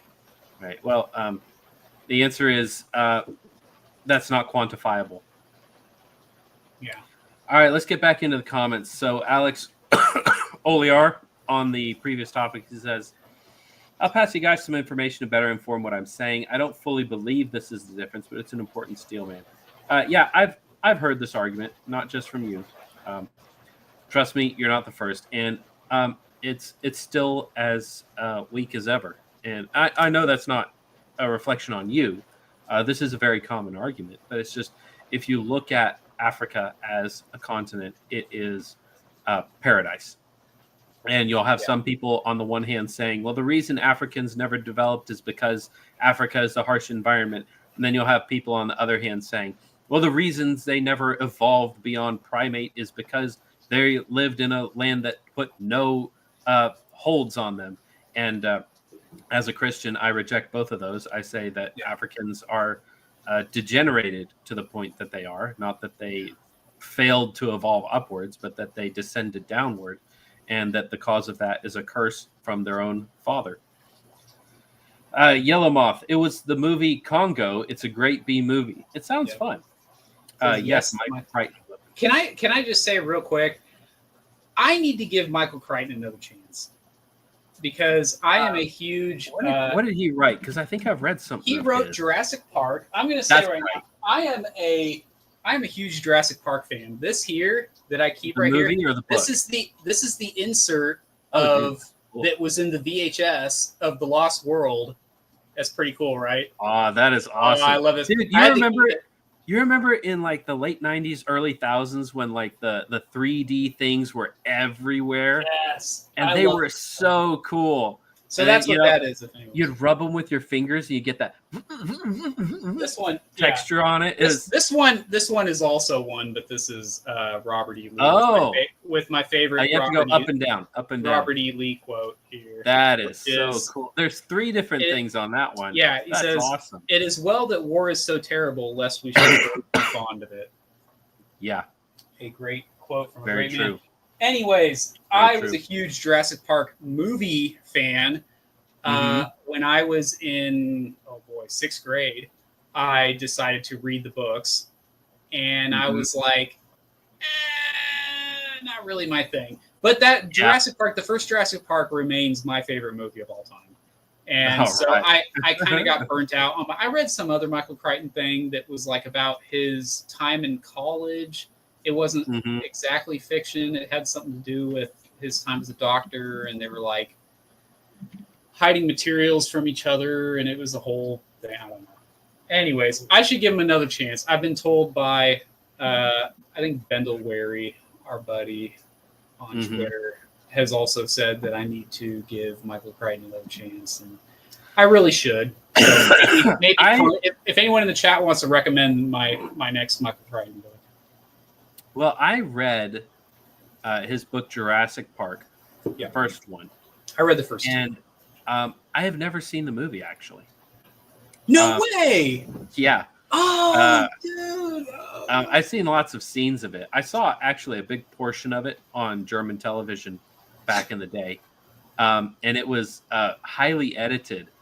They did this really bizarre thing where it's like any of the scenes where somebody was getting eaten by a dinosaur, they would like color invert the image so you couldn't see what was going on because it was daytime television in Germany. Oh, and my kids aren't supposed to watch that. It's like I've seen all those scenes on YouTube now, and they're pretty cool. People getting eaten by dinosaurs is pretty gnarly. The T-Rex scene from beginning to end is. You could just watch that scene and say that is Kino. perfect cinema. Nothing is better than that. Just that one scene, everything about it is just it's perfect. Anyways, like I said, it's my favorite movie. I read the book and I thought it was okay. I kind of liked it, but I never felt the need to go read the next one. You know, personal story. One time, this drove me. It's to this day it drives me insane. I was at Universal Studios. And we were in line to go on the water ride for Jurassic Park. I think they've changed it to more Jurassic World type stuff. But at the time, it was just a Jurassic Park ride. And I'm there. I'm with my wife's family. And there's a guy who's like doing trivia and giving out like prizes and things. Giving out prizes based on if you're the first person to answer it or whatever. Well, he's on like way on the other side, but he has like a megaphone thing, so I can hear what he's saying. Mm-hmm. And the question he asks is, what was the attraction that John Hammond did before he did Jurassic Park? And if you are like me, you are dying inside because that dude sat there for like 10 minutes waiting for someone to answer it. And I'm sitting there, flea circus, he had a flea circus. Oh, it drives me insane to this day. It was my moment, and he stole it from me by being in the unrecognized in your glory. Immediately, I was like, within 3 seconds, someone will have this, and nobody had it. And it was just insane. Anyways, I need to give Michael Crichton another shot. Yellow Moth says, it seems like neither side, referring to the debate, addressed the topic until Mahler did at the very end. Yeah, there was a lot of him and hawing. There was, but there was a lot of, you're a bad person for this, and you're stupid for that, and can't you read the implications of my question? It's just there was not a positive case made by either side. Yeah, I think Dr. White attempted to make the case that you and I just made now, where the power of the gospel is not hindered by the individual person's flaw. Mm-hmm. I think that was the case that he tried to make. Whether or not he was successful, okay, you guys decide for yourself. But I found myself agreeing more with Dr. White, which is crazy because, like I said, I have so much. What was crazy is the individual arguments that Corey Mahler made were all things I'm like, this is a very important thing that people need to hear. People need to believe what you just said. And you're the only person saying it. Like that was how I felt the entire time. But it had no bearing on the power of the gospel to save a person or a group of people or whatever. Mm-hmm. Exactly. It kind of did this weird. Now, I will say this. I thought for a while that what he was going to do was try to tie it to the curse of Ham. Because if that's what he was trying to do, then what you could say is, you could put it in that category of things that God cannot do because of something he already promised he wouldn't do. So if that was going to be his case, but he didn't make that case. It didn't even get brought up. So I was very let down.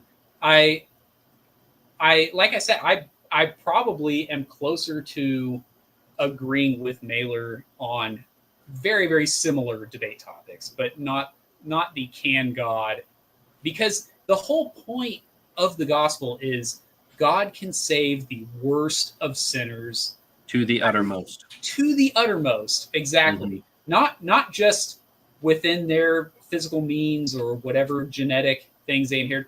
I completely agree that there are sins that are passed down. The proclivity to sins.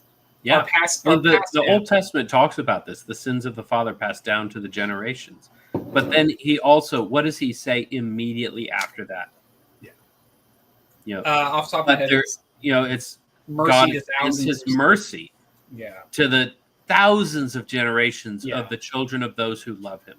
Yeah. And it's directly inverted, right? Yeah. You have the curse of the fathers, the sins of the fathers passed down, and then right up against that you have, but there's mercy to the thousands of generations. Yeah, there's third and fourth generation, but there's thousands of generations. So God, there is such a thing as generational sin, but that is able to be broken. It is absolutely able to be sanctified.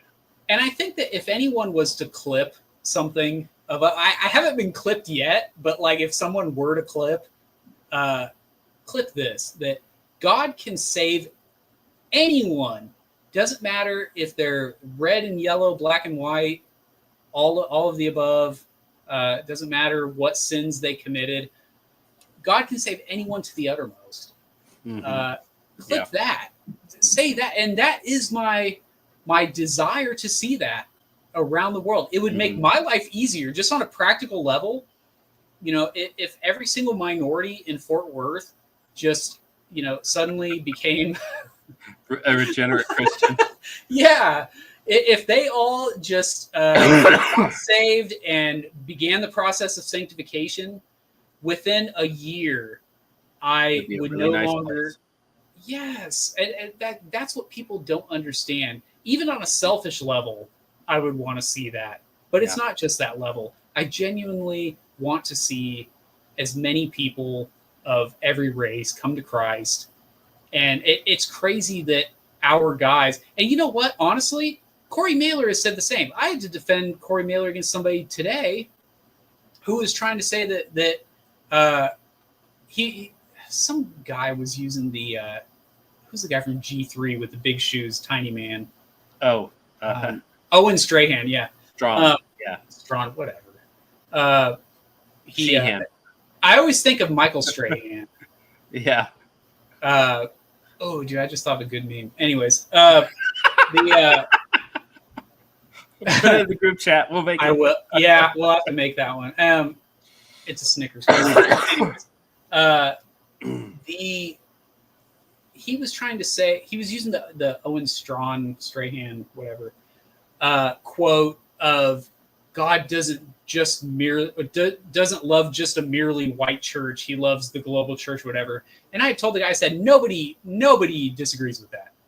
Mm-hmm. Nobody disagrees. He said, well, Corey Mahler would. I said, that is slander, because he has gone out of his way, as you and I are right now, to say that we not only can God save all these people, but that we want to see it happening. Yeah. The argument that Mahler was trying to make was essentially that in real time, as history has played out, God has not sanctified the average black guy as much as the average white guy. That there has been a movement in particular with the sons of Europe in particular to be the cradle of the gospel and to bring it forward to all these other people. And that has not been the case in like Africa. Now, a lot of people like to use the padded numbers of Africans who have become like Pentecostal or whatever crazy thing. And it's like this crazy version of Christianity. I hope God can, make a straight line with a crooked stick in that particular case. Yeah, it's pretty bad. The Christianity in Africa, for the most part, is either a prosperity gospel, heretical nonsense, or if you get out into the bush away from the cities, it's just pagan animism with Christian vocabulary dumped on top. It's really not good. Yeah. Do we have more questions? All right. Yeah, we got. I want to go over this comment from John Carter, and I want to run through it with the comments from Z after it. So John Carter says, hold on, you said you agreed that sanctification isn't quantifiable or comparable, but then said that you'd be okay with the question, has God sanctified rather than can God? I agree it's not precisely quantifiable or comparable among individuals, but certainly is across groups and averages.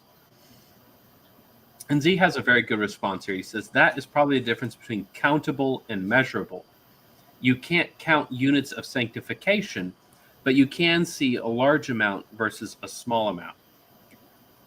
I thought it wasn't very winsome when the good Dr. White said that black people lie about being Christians more.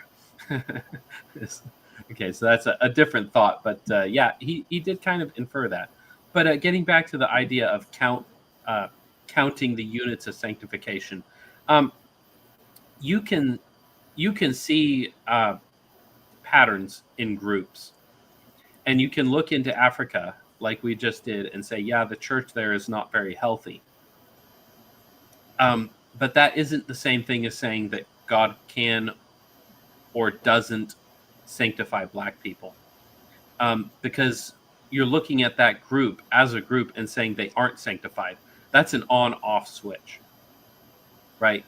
Yeah, that is. Well, that's the justification thing. I guess what we would say is we're clearly seeing that they are not being sanctified as much. If you have some 76% or whatever crazy number was quoted, I have not verified that, by the way. If you're saying 76%, but you are 12% of the population doing 60% of the violent crimes. By the way, the violent crimes, like those are the like super depraved crimes. Mm-hmm. We're talking about like forcefully penetrating a woman, like violent rape. Talking about Dude, I think it would have been less vile if you had just said the word rape. Well, I'm just trying to say, like, because it's to me the word rape has been so overused that it's kind of become sterilized. I'm talking about like my boss, my boss sent me to go get a coffee for him. This is just like rape. It's like, okay, woman. Well, I'm thinking more like, but morning after. I didn't actually consent last night, like that kind of thing. Yeah. Like that's not the Therefore, same. it's rape. Yeah. Yeah. It's obviously not. Yeah. But no, yeah. It's also the type of crime being committed. Z says, "Did I miss you guys going over the White Mahler debate? You must have." Oh wait, no, that's Seaside Life. Seaside Life says, "Did I miss you guys going over the White Mahler debate?" Yeah, you must have. We are currently going over it. Yeah, late to the party. Well, it's okay. This video will be posted tomorrow. You can catch it there. John Carter, if anyone tries telling you to give Stephen King another visit, tell them to stick a Dutch letter in their pipe and smoke it. I own many, many Stephen King books because my wife is a huge Stephen King fan. You can be a good writer and be a bad person. Yeah, I agree. Buy my book, Stephen by the King.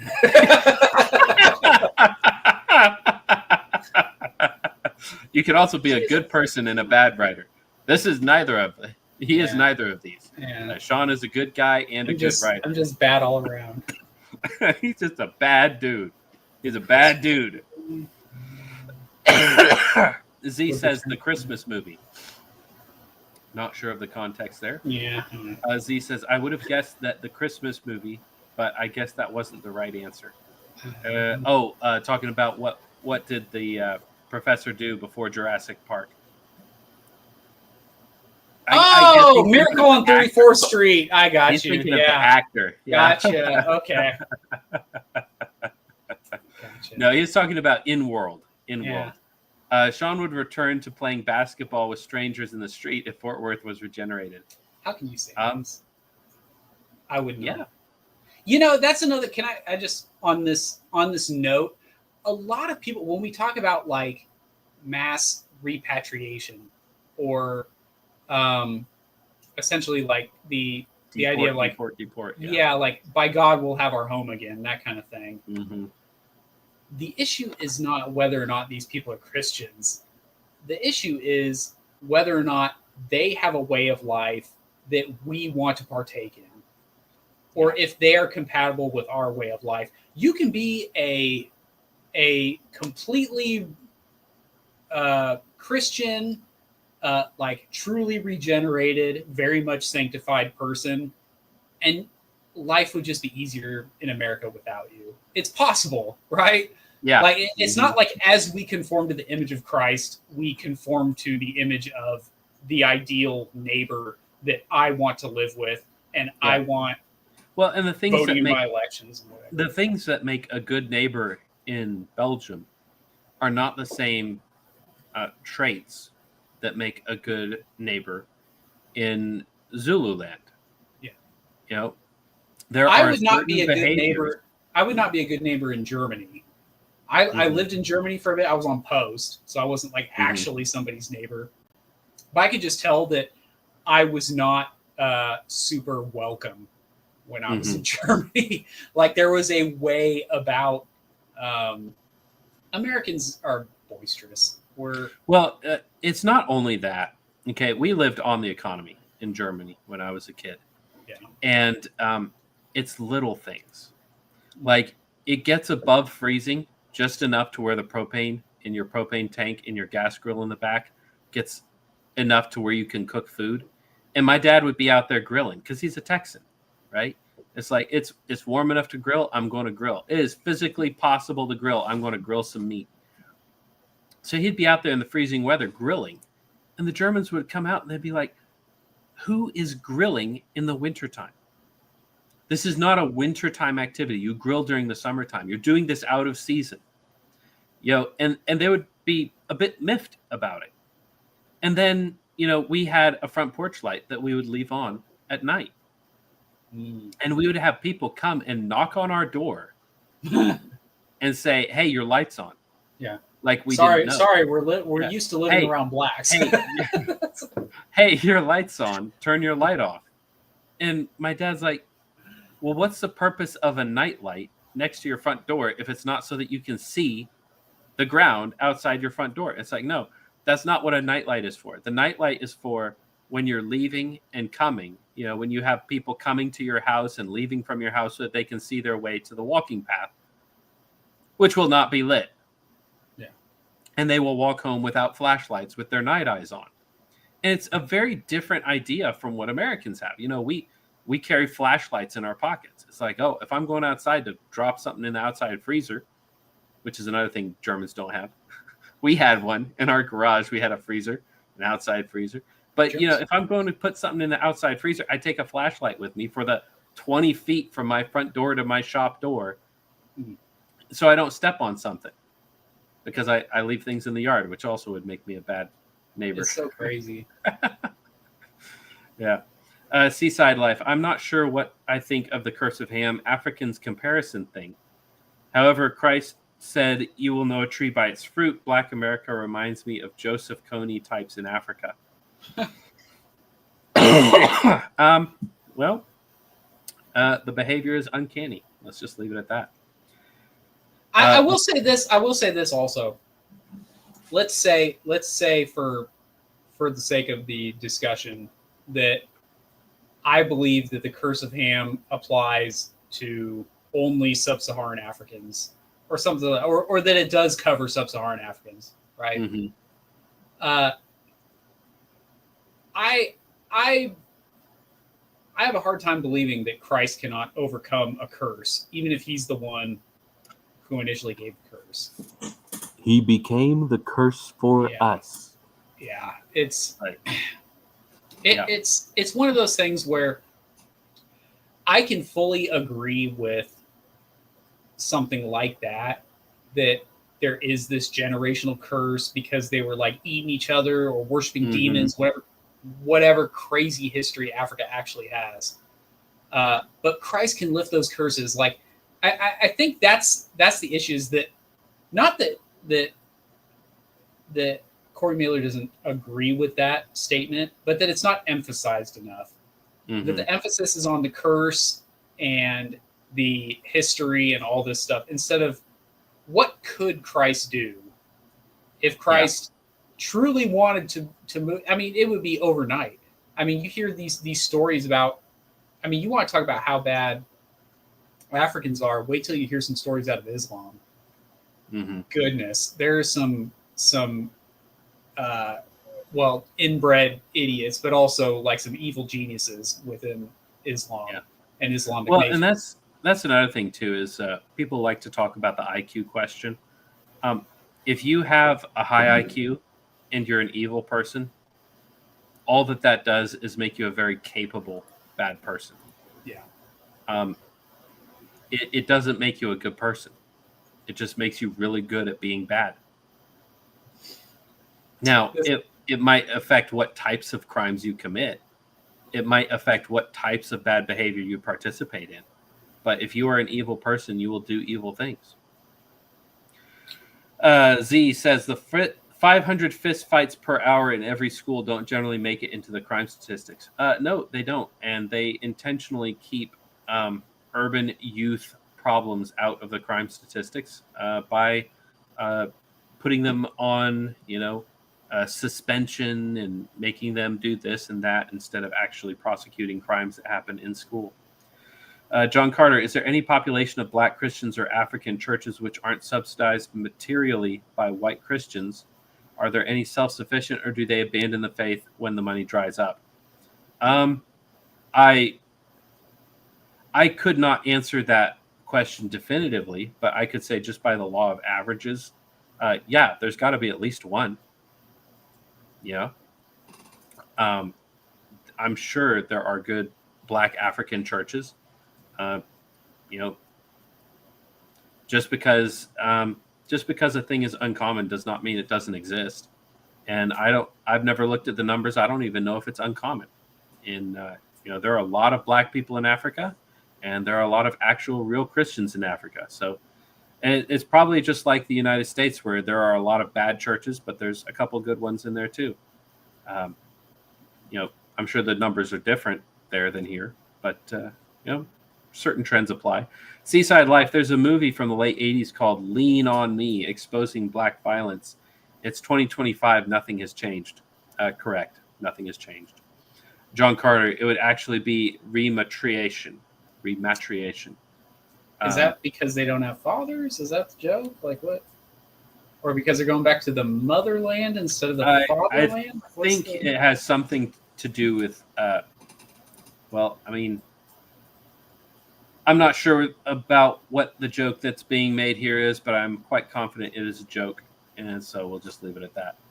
The black versus others debate in the church that you're talking about is like Southerners versus Northerners, except it's about culture based on race instead. We all know this deep inside. The thing is, people from the South believe that they are quite distinct from people from the North as well, both culturally and ethnically. And, you can see people look different based on where they're from. Sean looks like a Nord, and the Nords settled in the Midwest, typically the upper Midwest. If you see a guy who looks like Sean and he's American, he's probably from the upper Midwest. Specifically Minnesota. If you see him in Europe, he's probably Swedish or Norse or Norwegian, I shall say. John Carter, I never even considered that my Amish night vision was developed in the old country. Yep, probably so. Just the dumb throwaway joke. Okay, yeah. So actually, back then, what they used to do is like back in days before electricity and whatnot, they would have 2 sleeps in the night. Have you heard about this? I have heard it, but it's just scratching the back of my brain. It's really crazy. Like they would go to sleep as soon as the sun went down because they didn't have light. They were going to be like burning candles to do podcasts or whatever, and so they go to sleep, but they didn't need like 12 hours of sleep, so they would like wake up in the middle of the night and like kind of mess around for like an hour or whatever, and then go back to sleep. Yeah, and they would go back to sleep. Do a little writing. Yeah, I don't know, man. It was just a weird thing I heard about pretty recently, and I was like, this is the craziest lifestyle I've ever heard of. But apparently it was the way that people did things, especially in Europe, where there's a lot less sunlight. Yeah. Well, like there's that time of year where it's just dark. Yeah. The Inuits have a very interesting sleep cycle. Living in igloos, staying inside for most of the winter, eating a lot of very high fatty foods. And they have a very interesting workout routine too. I mean, I saw the inside of an igloo one time, not in person, but in video, where it was almost like Pimp My Ride for Inuits, where Pimp My Ride for Eskimos, where it was like, just a TV show, European TV show about the inside of igloos and what these guys do. And this guy had like a trapeze set up inside of his igloo. So all night long he'd be, doing trapeze and body weight workout stuff. And it was very, very bizarre. Z, I've heard about the split sleep cycle. Yep. They would wake up, smoke a pipe, read a book, etc. Yep. All right. Well, Sean, if you have an announcement to make, I believe we had. Just for everybody to know, this podcast has been running on a zero budget pretty much up until this point. We're going to try and monetize it. You might notice that we're running it on software that is not free anymore. And we did get kicked out at the 2-hour mark. We were able to. Oh yeah, I forgot about that. yeah. It was. You didn't even have to mess with it. So but we do want to try to offset some of that funding that's just coming right out of our pocket to pay for stuff like that. So we're going to try and set up some funding. So if y'all have some ideas about what you think we should do, what servers we should do, we have some ideas that we're going to try and implement this week, but we want to hear from you as well. But Sean, you had something to say about that on those lines as well. Yeah. So I have not told you, Jeff, about this, but what I wanted to start, and this is a surprise to you as well. Whenever we figure out which platform we're going to use for like donations and whatnot, because we are told that Patreon is one that shuts cool people down. So whenever we figure out how we're going to do that, I am offering to the a raffle type thing where donations equal a ticket into a raffle for a full set of Calvin's Institutes. It is the 500th anniversary edition by Baker, I believe, is the one, but it is the 500th anniversary edition. So it is a complete set. It is like huge. It's like that big. So we'll be doing that somewhere around like Christmas or whatever. Give it like 6 months for people to give donations in. But that is just something that I would like to throw in as a way to encourage more money, because Jeff will not say this, but he has given a lot of his own money to purchase this software. And I would like to somehow make some of that money back. So I will be offering that. It is in mint condition. I mean, there's nothing written in it. It has adorned my fireplace mantle for many years. And I am. So you didn't go through it with a yellow Sharpie?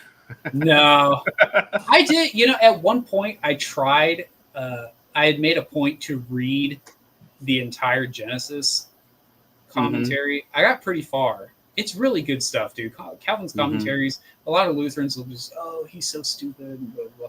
But I mean, Calvin's commentaries are really good stuff. Very insightful. The Daniel commentary in particular, where he gets into the later prophecies of Daniel, how he basically just goes like point for point about how Daniel's prophecies talk about the entire Roman Empire. Fascinating, just really good stuff. I mean, it was at one point when I was actually like preaching sermons in churches, it was the first commentary set I would go to. And I just feel that somebody else could be more blessed by it. I haven't touched it in a while. I feel like it's kind of run its course for my usefulness, and so I would like to bless somebody else with that. And we'll do some kind of raffle. I haven't decided the exact numbers on it, but whenever we get a platform going, we can start tallying that up, and then we'll announce a winner live somewhere around Christmas. That sounds like a fun Christmas episode. Yeah. Yep. Make it about the spirit of giving, and somebody's going to get a Calvin's commentary. Yeah. Just one more comment, and then we'll wrap it up. Z says, FFG meme coin incoming. Yes. Let's do it. I had those tokens, those ape tokens. What do they call those ones? The pictures? NFTs? Please do not screenshot. Yeah. Non-fungible tokens, the NFTs. I own this picture. I own this. Yeah, right. Man, that was such. That was a thing that some people did. Anyhow, it is very late. Thank you for those who stuck along. It has been a very fun show, and we appreciate y'all sticking along as long as y'all did. But, it is the Lord's Day. We hope you have a wonderful rest of your Lord's Day, but we hope you have a restful rest of your Lord's Day, and go to bed. Yeah. Because tomorrow is the day that God has prepared good works for you to do in. And if you don't go to bed soon, you're going to be in no shape to pick up that cross and carry it. So, folks, thank you for staying. Thank you for commenting, and hope this has been a benefit to you. It's certainly been a joy for us, and we hope that you all have a wonderful night.